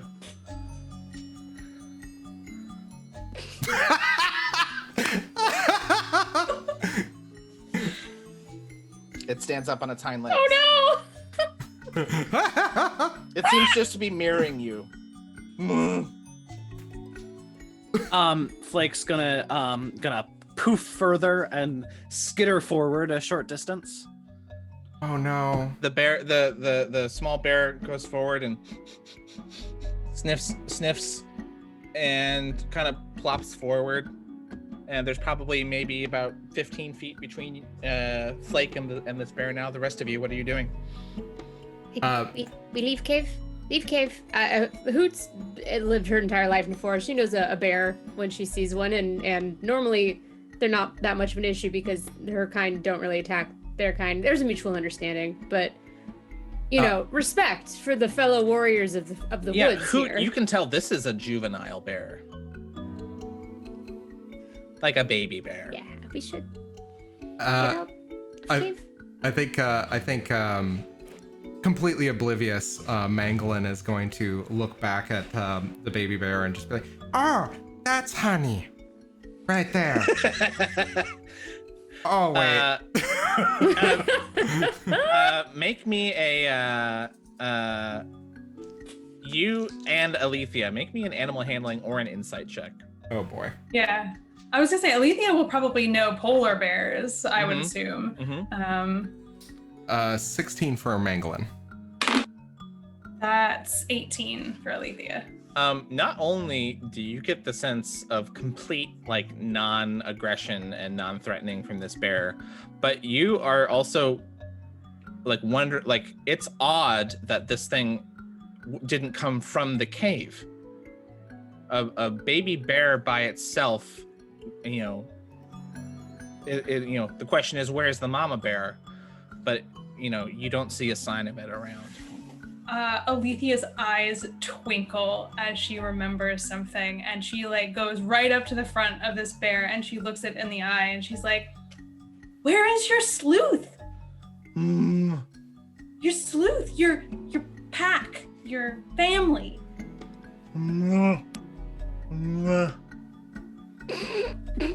Do you need help finding your sleuth? She's slowing her words deliberately. And it sniffs you so close that your whiskers are now sticky with honey. Ugh. What is that sticky liquid? Ugh. I told you it's honey. You eat this? Well, usually it's just added on top of the ants. Ugh, it's in my fur. I fly up and stand on top of the baby bear's head. And I crane my head, like little head down, so that I'm like looking at it upside down, like, what doing? And it's trying to like look at you, and it falls over on its back. Oh. And I, like, fly up and then- wallers a bit. And then land on its stomach. As I'm just like, what? Why are you here all alone? And give me animal handling or insight check. Oh, I love it. Let's. Wait, I need to know what my animal handling is. I love it. Animals handling animals.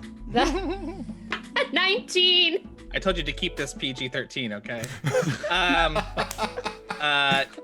With a 19, you get somehow, even though this creature can't communicate, its eyes are sad.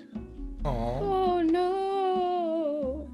Oh, Hoot have terrible premonition. Flake is gonna go back and grab the remaining carcass of the raptor, and I think it's been eaten enough probably by now that he's capable of running on his back paws and carrying it, and just kind of brings it to the bear, and then starts cleaning the bear's face with his paws. And the bear kind of stands up and starts nudging the carcass and takes an exploratory bite out of it. Yes. It is good. Eat little creature so you make her strong, like Hoot. And I think Mangolin, I think at this point, Mangolin starts kind of trying to nudge the bear forward after it's had its fill. Just like, okay, well, you coming? We have to go. You coming with us? Give me another insight animal handling. Okay. Oh, come on, buddy. 5. You have no idea if this thing understands you. It's actually more interested in this meat than it is with you.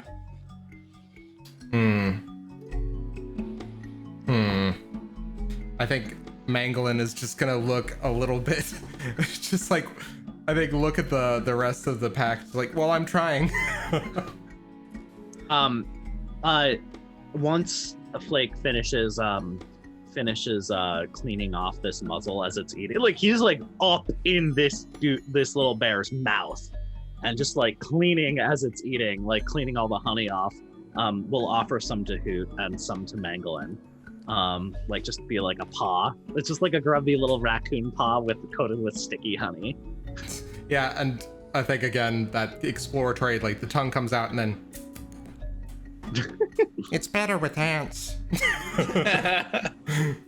And how long does it go through this raptor like this scampy?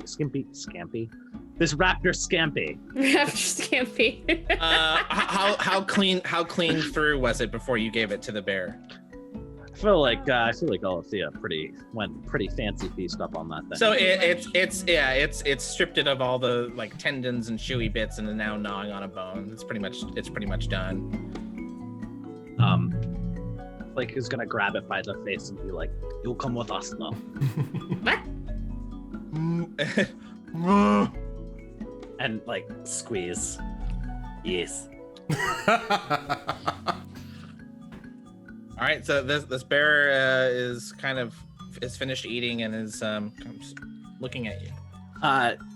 Flake will scamper a short distance away and then just kind of stand up and like with paws just kind of like oh this bear loves it, running at you and stands up with paws right in front of you. And we're gonna repeat that.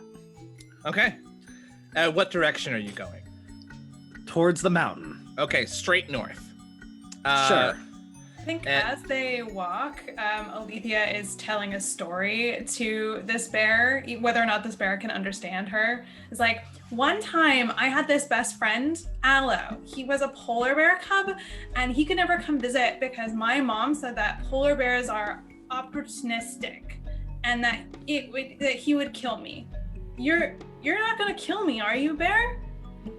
And the baby bear looks back at you and goes, "Muh." I'm gonna take that as a no. Hoot, once again, as we're walking, lands on top of the baby bear's head, just like, "You shall grow into a mighty beast, a big warrior." And this bear has decided that this is also a game and falls back on its back nope. and wallers a bit. Hoot goes, woo! Obviously, she captures herself flying. She's like, We'll work on this. Yes.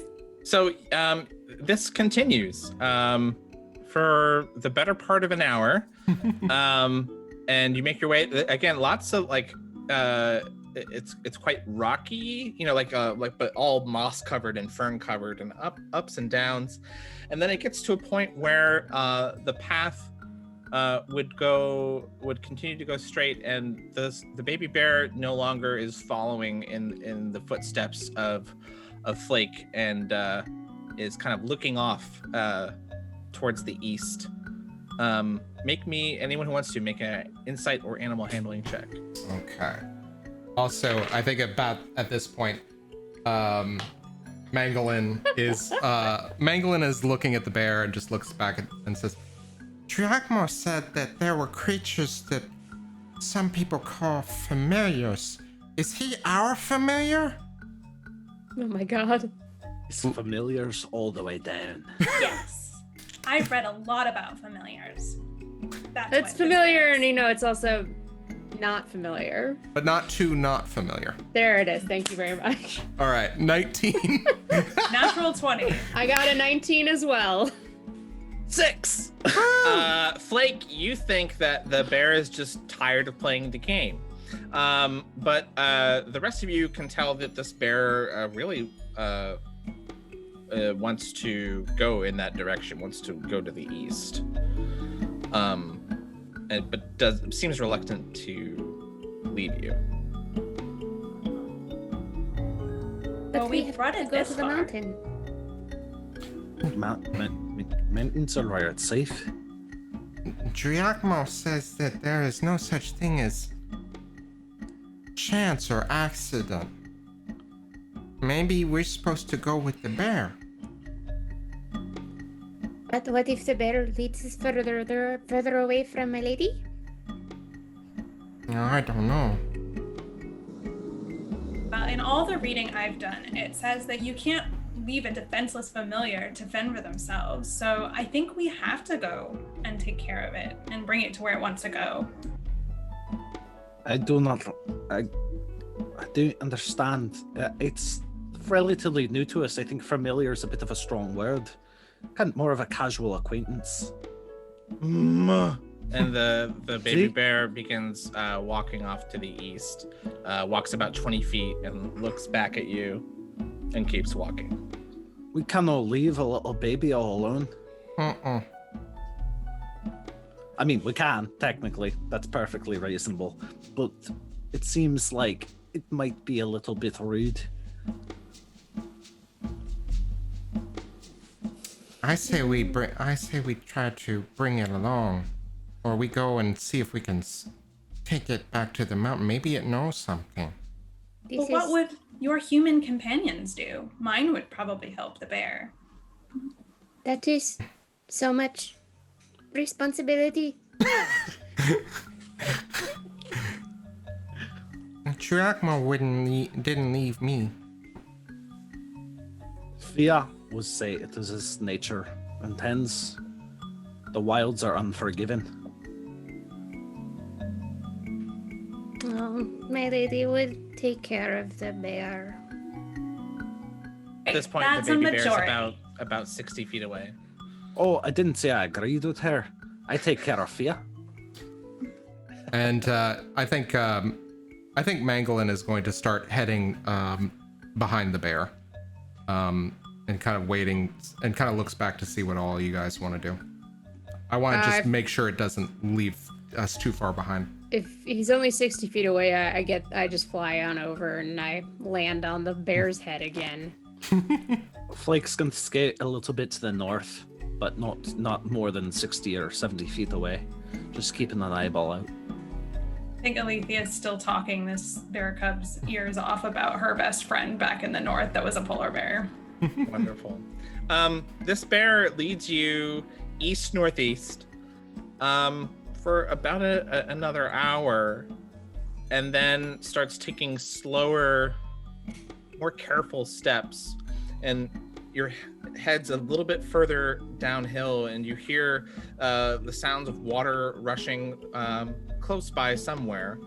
And as you turn a corner, you see suspended in what looks like kind of like a spider web of vines this adult bear, and it's kind of twisted and wrapped and being crushed by these vines, probably suspended about 5 feet off the ground. There's this grove about maybe 40 feet in diameter, and kind of like a ring of trees and all these vines crisscrossing, squeezing the life out of this bear. Does this look natural? Yeah. I will, seeing this, having no idea what state the bear is in, I am going to bonus action skitter and try to leap onto the vines, onto the bear, and I'm going to start kind of seeing kind of that there was a reason for this. There was providence. I'm going to start cutting at the vines. All right. Make some attack rolls against the vines. Okay, I'll make 2 for now. One is a 13, the other one is one is 16 and the other one is an 8. Roll your damage. Okay.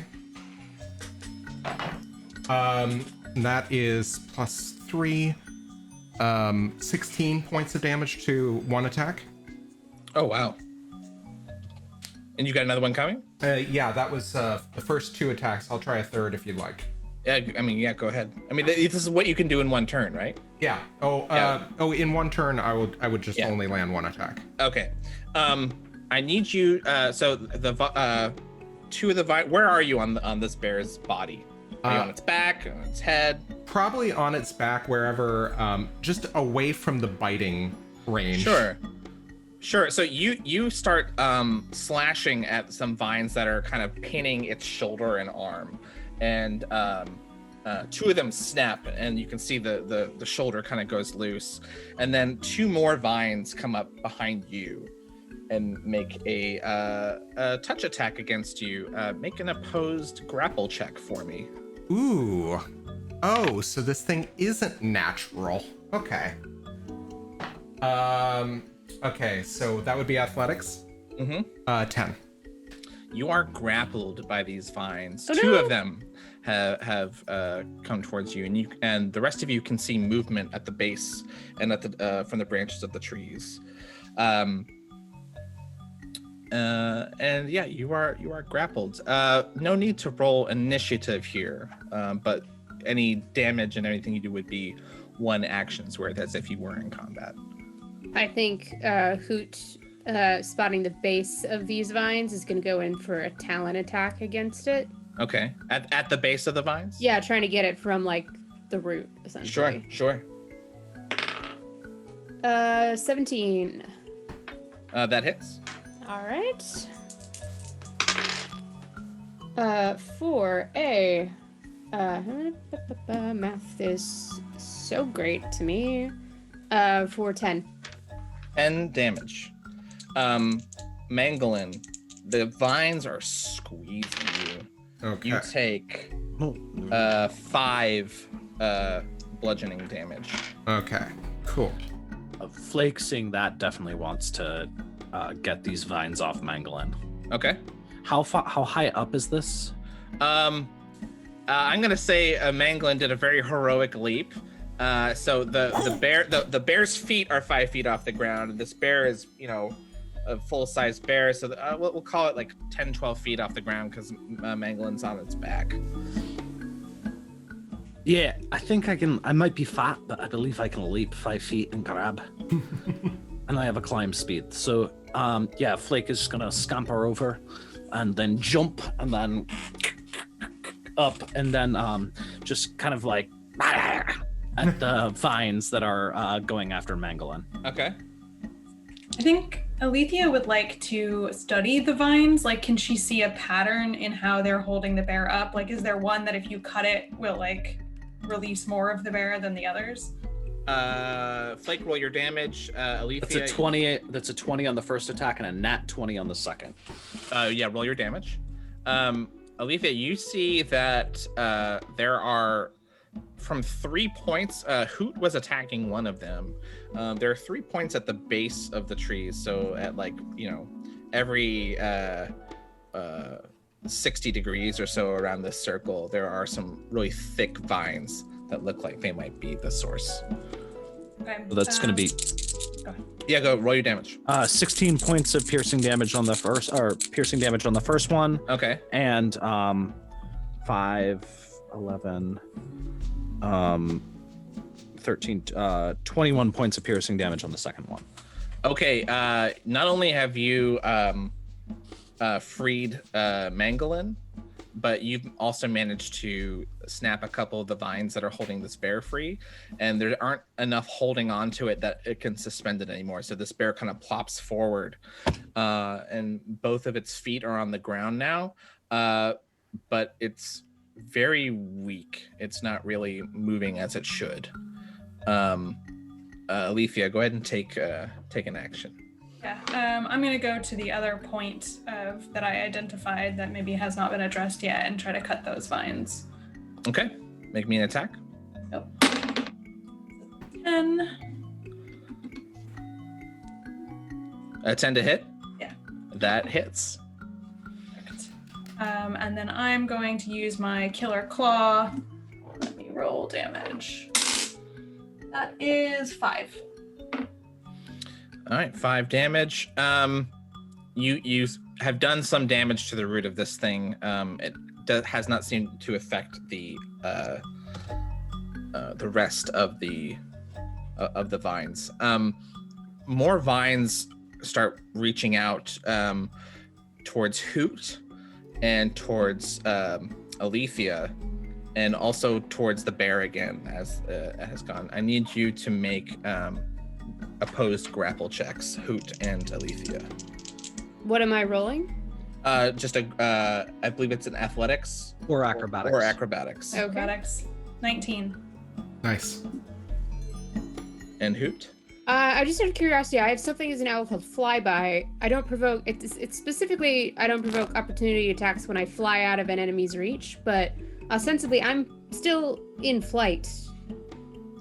But you're attacking this. This is a direct True. attack. Okay. This is a direct attack. That is going to be an 18.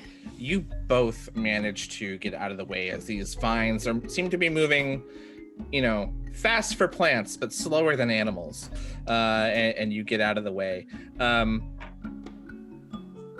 I'm going to say at this moment, the baby bear runs forward and starts nuzzling the head of this adult bear. And the adult bear wakes up and takes a slash at these vines. And is too weak to land a hit. Oh no.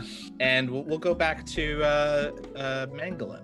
Mangolin is going to basically hunker down in defense of this bear and will slash at any remaining suspension or slash at a couple of vines that are kind of coming in. Sure, yeah. Whatever You got some vines coming in from the top, but also the haunches of the bear are still, latched on. Okay. I'll go for the haunches then. Okay, That is 11 to hit. that hits. Okay. It takes 14 points of damage as I try to claw it, snap. Try to claw it and sever it. Not only do you free the bear from its haunches, but you can see the vines are retreating and kind of going back into the ground and wrapping back around branches here. Yeah. Go ahead. And don't come back. Y'all, that I rolled double 2s on the grapple checks for you guys. So the baby bear brings mama bear back to consciousness here, and it takes notice of all of you, and I need all of you to make me a performance or a persuasion check to indicate that you are not an additional threat at this moment. Ah, well, that's Love it. really gonna do it. I think that's gonna be great. That'll be a 1. Okay. 16 minus 2 is 14. 12. Let's see, 24. Nice. Okay. So this bear gives a real evil eye to Hoot, but then the baby bear gives another and it seems calm at this moment. It walks away further east now, and rounds a rocky cliff, and this baby bear follows. If you wanted to head back to the trail you were on, that is due west back up the hill. At this point, would continuing like northeast still get us to our destination? Yeah. So the bears are heading east northeast, and all paths lead to the volcano. It's Okay. just that the path due north seems to be sloping upwards in a more reliable manner. And I think Mangolin will just say, what was it? Giacomo always said. By chance or providence, this is the way we must take.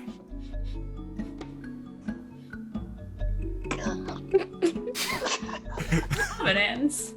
I've seen that word in books. What does it mean? Do you know? I don't know. It sounded like a really cool word the way Giacomo says it. Providence. Oh, I like it. Nice. Providence. Providence. Prove it. Prove it. Don't Providence. prove. Providence. Providence. Providence. Prove. Vine. Dunce. Are we going to the mountain? Yes. I must return to Thea. If we do not return, she turns into this horrible monster, and it's a little bit of a problem if I'm not there to do the ritual that makes her not turn into the horrible beastie. Well, it might be better to keep going further ahead than to go back, but then again, I do not have to crawl around on the earth. I can fly. What's that like? It is superior. Superior. Well, I get to jump from tree to tree. That's almost like flying. Oh, but see, I can actually. Oh, look at me! I can fake doing that too. And I like put like one claw on a tree, and then like another one over there. See, and I'm still in the air. And you just hear ahem as Mangolin just keeps going northeast. Sorry, are you following the bears? I think Mangolin will take. Due west up the hill would take you back to the path that goes straight north. You've kind of gone downhill a bit. Yeah, I think Mangolin will take whatever seems like the most direct path. Yeah, So that sounds back right. up the hill. It's Yeah. probably west, yeah. Blake's gonna retrieve that raptor head, and then What are you going to do with that? I bring it as gift for Thea. So you're walking on like two No, on it's two in legs my mouth. holding it? It's in my mouth. But like, just to be very clear, Flake is very fat. When Amazing. when he sits back on his haunches, he basically forms like a basketball. Oh my her. god. Like he is a chunky boy. He's a real Big chungus. big chungus. I feel like we're walking around with a tanuki. It's great. Yeah. So you make your way up the hill, back to the path that leads you due north, and you continue traveling. I need whoever is leading this band of sweet little babies to make me a survival check, and you may be assisted. I think that it would make sense for Aletheia or Hoot probably to lead. I don't know how Flake feels though. What's a feel? Yeah, I was gonna say who maybe to scout ahead. That makes sense since you can Great. fly. Are you assisting? Yes, I can. So this check is to see like how picking the best path through the underbrush, how quickly you can I travel. got a 16. Aletheia? That is a 15. Oh, that's good. Hoot, you're very good at spotting things from the air, not so good at determining how much that would impede a creature that cannot fly. But you are making good time. It's late in the afternoon, and Hoot is able to scout and see that about 200 feet in front of you, there is a ravine. And in fact, this ravine goes in all directions. And it's pretty wide. It's about 50 feet wide. And Hoot, I need you to make a perception check to see if you can find any other details that might assist you. This is a Sight? sight check. Okay. Oh, thank goodness for that. I rolled a 1 and a 17. So that's actually going to be 21. Okay, 21. You see that there are two sets of large fallen trees, one to the northeast and one to the northwest. Very, very large, thick trees that have I'm at fallen 24. across. But math's hard. They're even clearer, these pictures. So if you were to keep going straight, you would head to a cliff. Seem to be several waterfalls here as well, but this kind of ravine system kind of cuts through this part of the island, and you could choose to go northeast or northwest to attempt to cross. I might. This is sort of a toss-up here. Say keep going northeast to cross. Let's do it. Yeah, totally. So you choose the northeasterly path. Yes. This I just start arcing in that direction as I fly. you make your way there without too much trouble.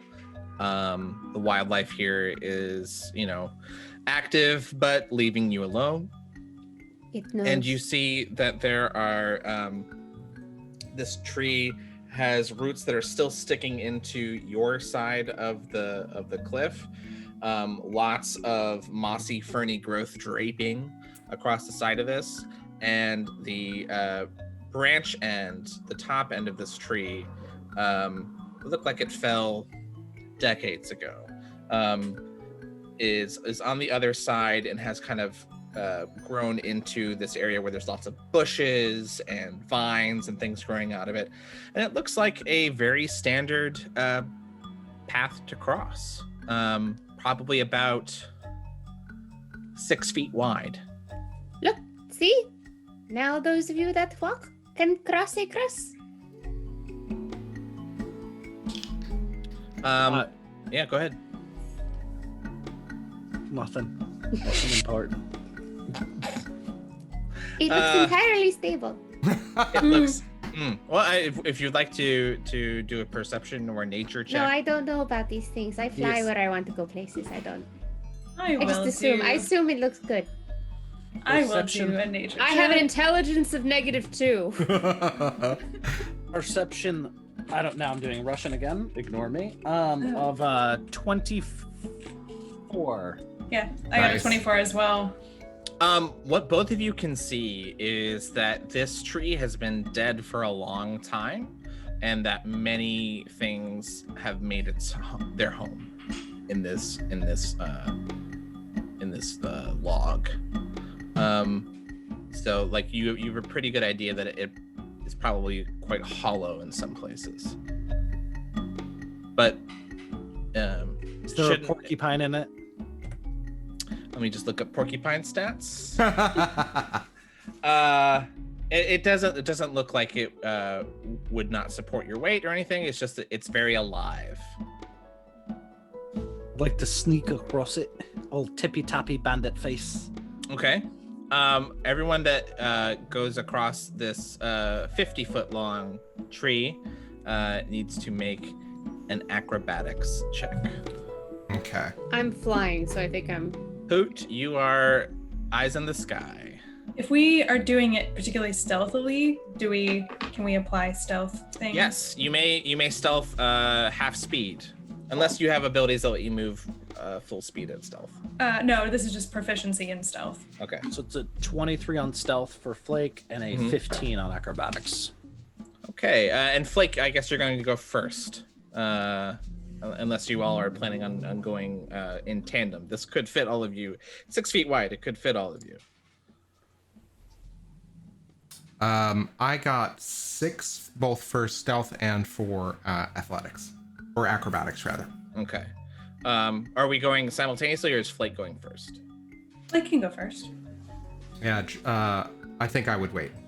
Okay. So Flake, half movement. Your movement is 30. Also, like, I will say, Flake is heavy. Flake probably weighs as much as every single other person here, other critter here combined. Raccoons can actually get shockingly large. And he's a big chungus. He probably weighs like 45 pounds. Oh wow. So your movement, your full speed movement is how much? My full speed movement is 30 feet. So in one turn, you're able to get 15 feet across this thing, moving stealthily, and you're doing so just fine, making it look easy. Who's next?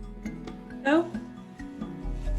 So I got a, let's see, mathing, 19 on the stealth check, and a 19 also, but different numbers on the acrobatics check. All right, and half movement's 15. Mm-hmm. All right, you make it 15 feet across, no problems. Mangolin, you rolled 6 and 6. I rolled 6 for the first check, and I just rolled a 12 for the second. So Okay. I'm No, you don't have to move stealthily if you want to move full speed. I'll move stealthily because that seems Okay. like the play everybody's taking, and Okay. I think it's almost like a walk this way, kind of walk this way. Yeah. So 6 on the acrobatics, but 15 on the stealth. Oh, okay. So I think I'm gonna play this acrobatics roll as a fear of heights, and while you're not at risk of falling off, you are clinging to this thing for dear life. So you don't even quite make it to 15 feet. You make it about 10 feet. Let's do another round of rolls. Everybody, if you're still doing stealth, let me know if you get below a 10. And if you're doing acrobatics, let me know if you get below a 12. I start doing a couple of loop-de-loops around the log. Mm-hmm. Whee! Nobody likes to show off.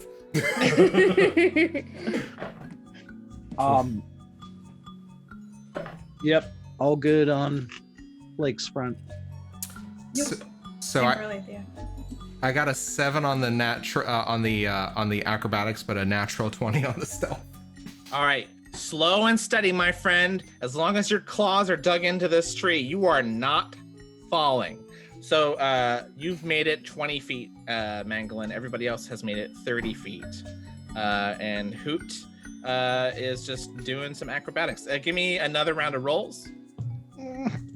Same rules.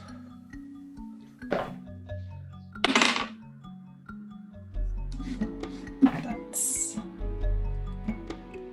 All right, 19 on the acrobatics, 7 on the stealth. Okay. That is hilarious because I am a dirty 20 on the stealth and a 7 on the acrobatics. Okay. I have 11 on the stealth and a 14 on the acrobatics.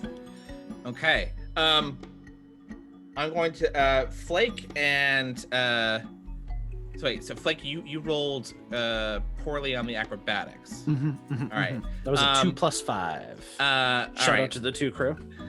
So Mangolin, I'm going to say that you are feeling a bit more confident. You made it this far. You're moving the full 15 feet, but you do so with a little bit of noise. And all of a sudden, Flake and Aletheia can see termites are pouring out of the log. It's like a buffet for pangolins. And swarming out on your feet. I need you to make a dexterity saving throw to not just be like scared and freaking out. Is that me or pangolin? I need it for Flake and for Aletheia. 18 for Aletheia. That's a what saving throw? Dexterity. Dex. Oh, fuck yeah. That's dirty 20. Okay, so you managed to keep your wits about you as these swarms of termites start coming out of this log. What do you do? That's disgusting. I think in keeping with the lost stealth check there, the 7 stealth check, I just immediately like, "Woo!" and the tongue comes out and just starts picking up as many of them as I can. Yeah, I think Flake and Aletheia see this. What do you do?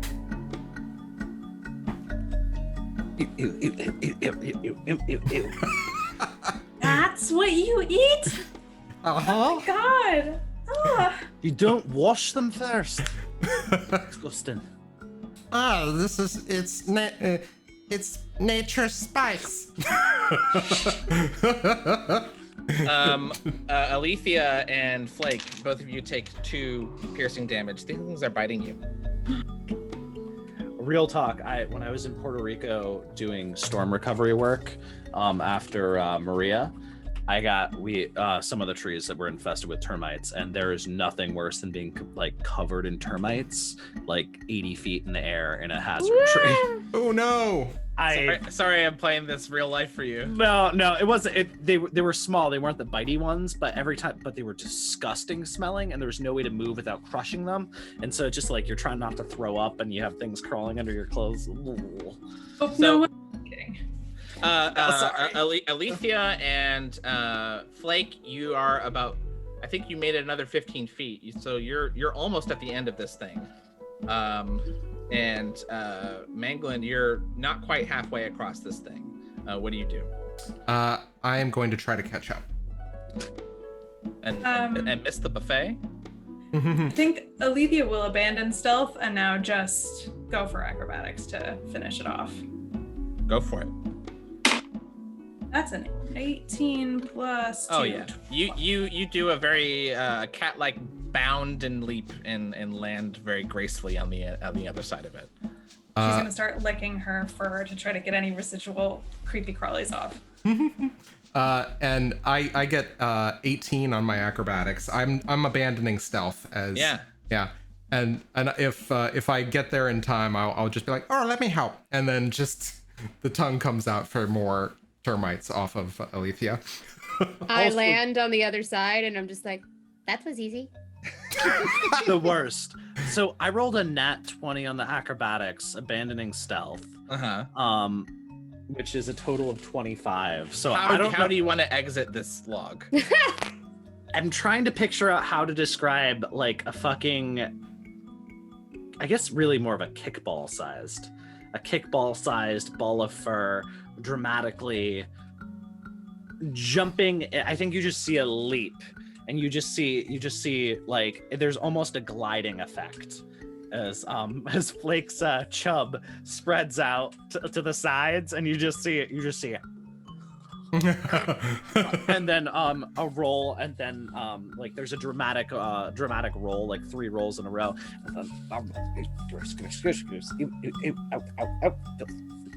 And Mangolin is just walking and eating like a vacuum cleaner.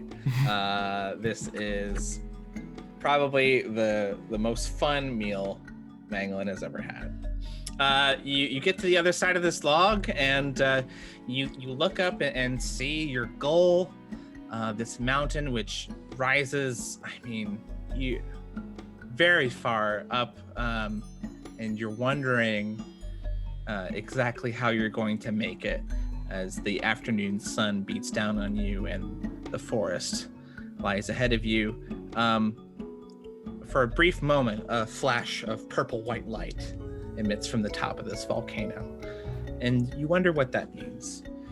As we cut back to our druids,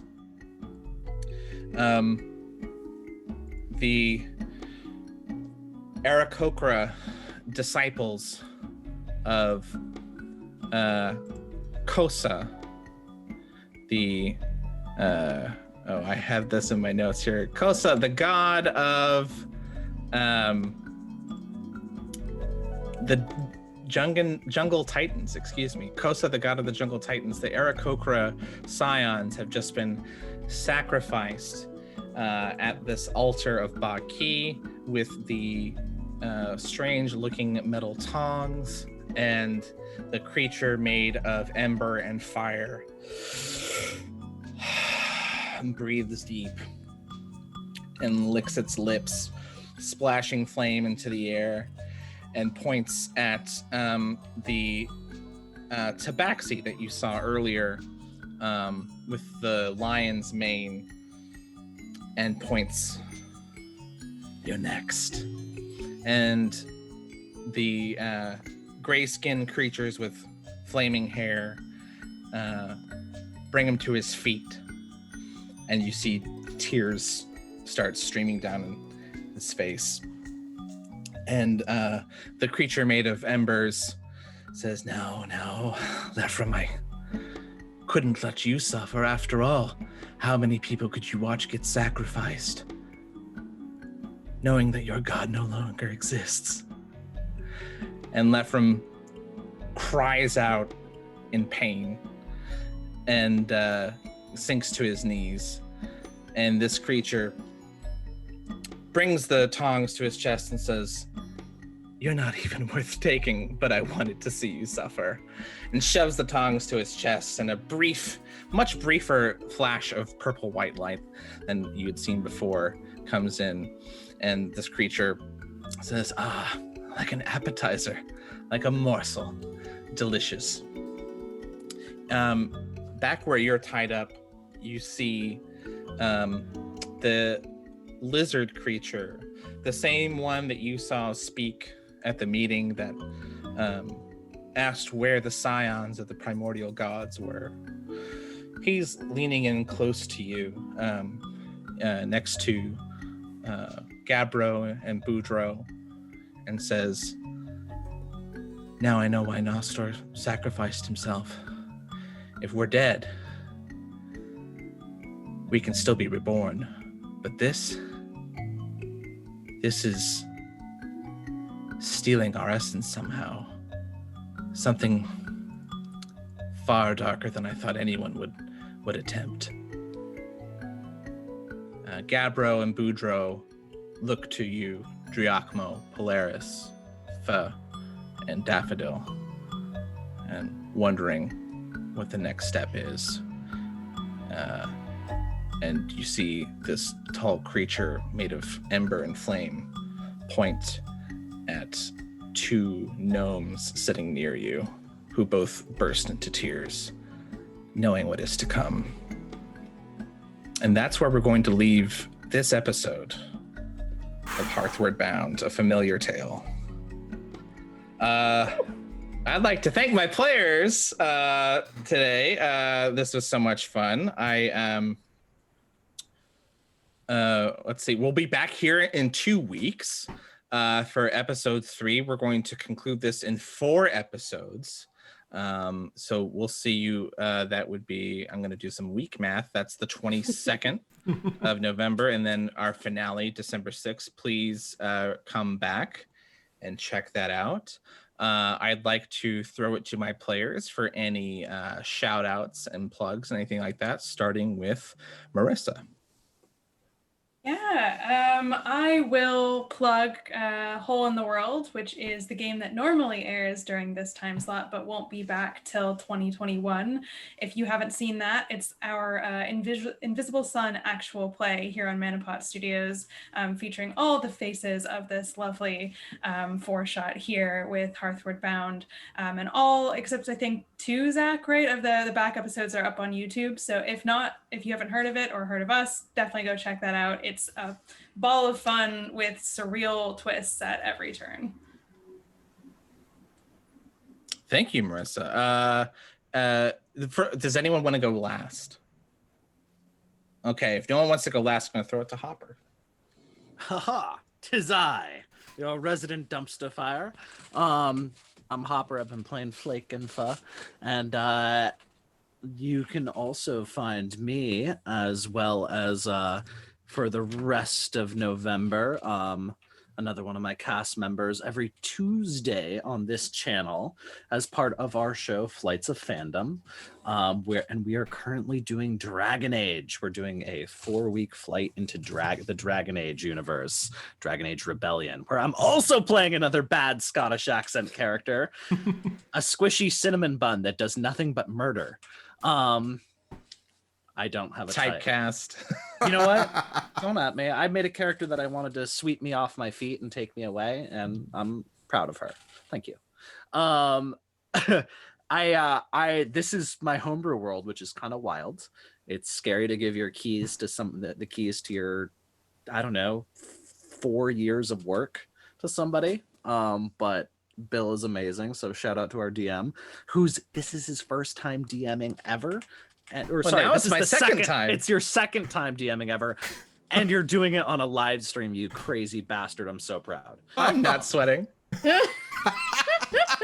But I produce some content. I intend to actually publish some content in the near future under the Legend Tree title.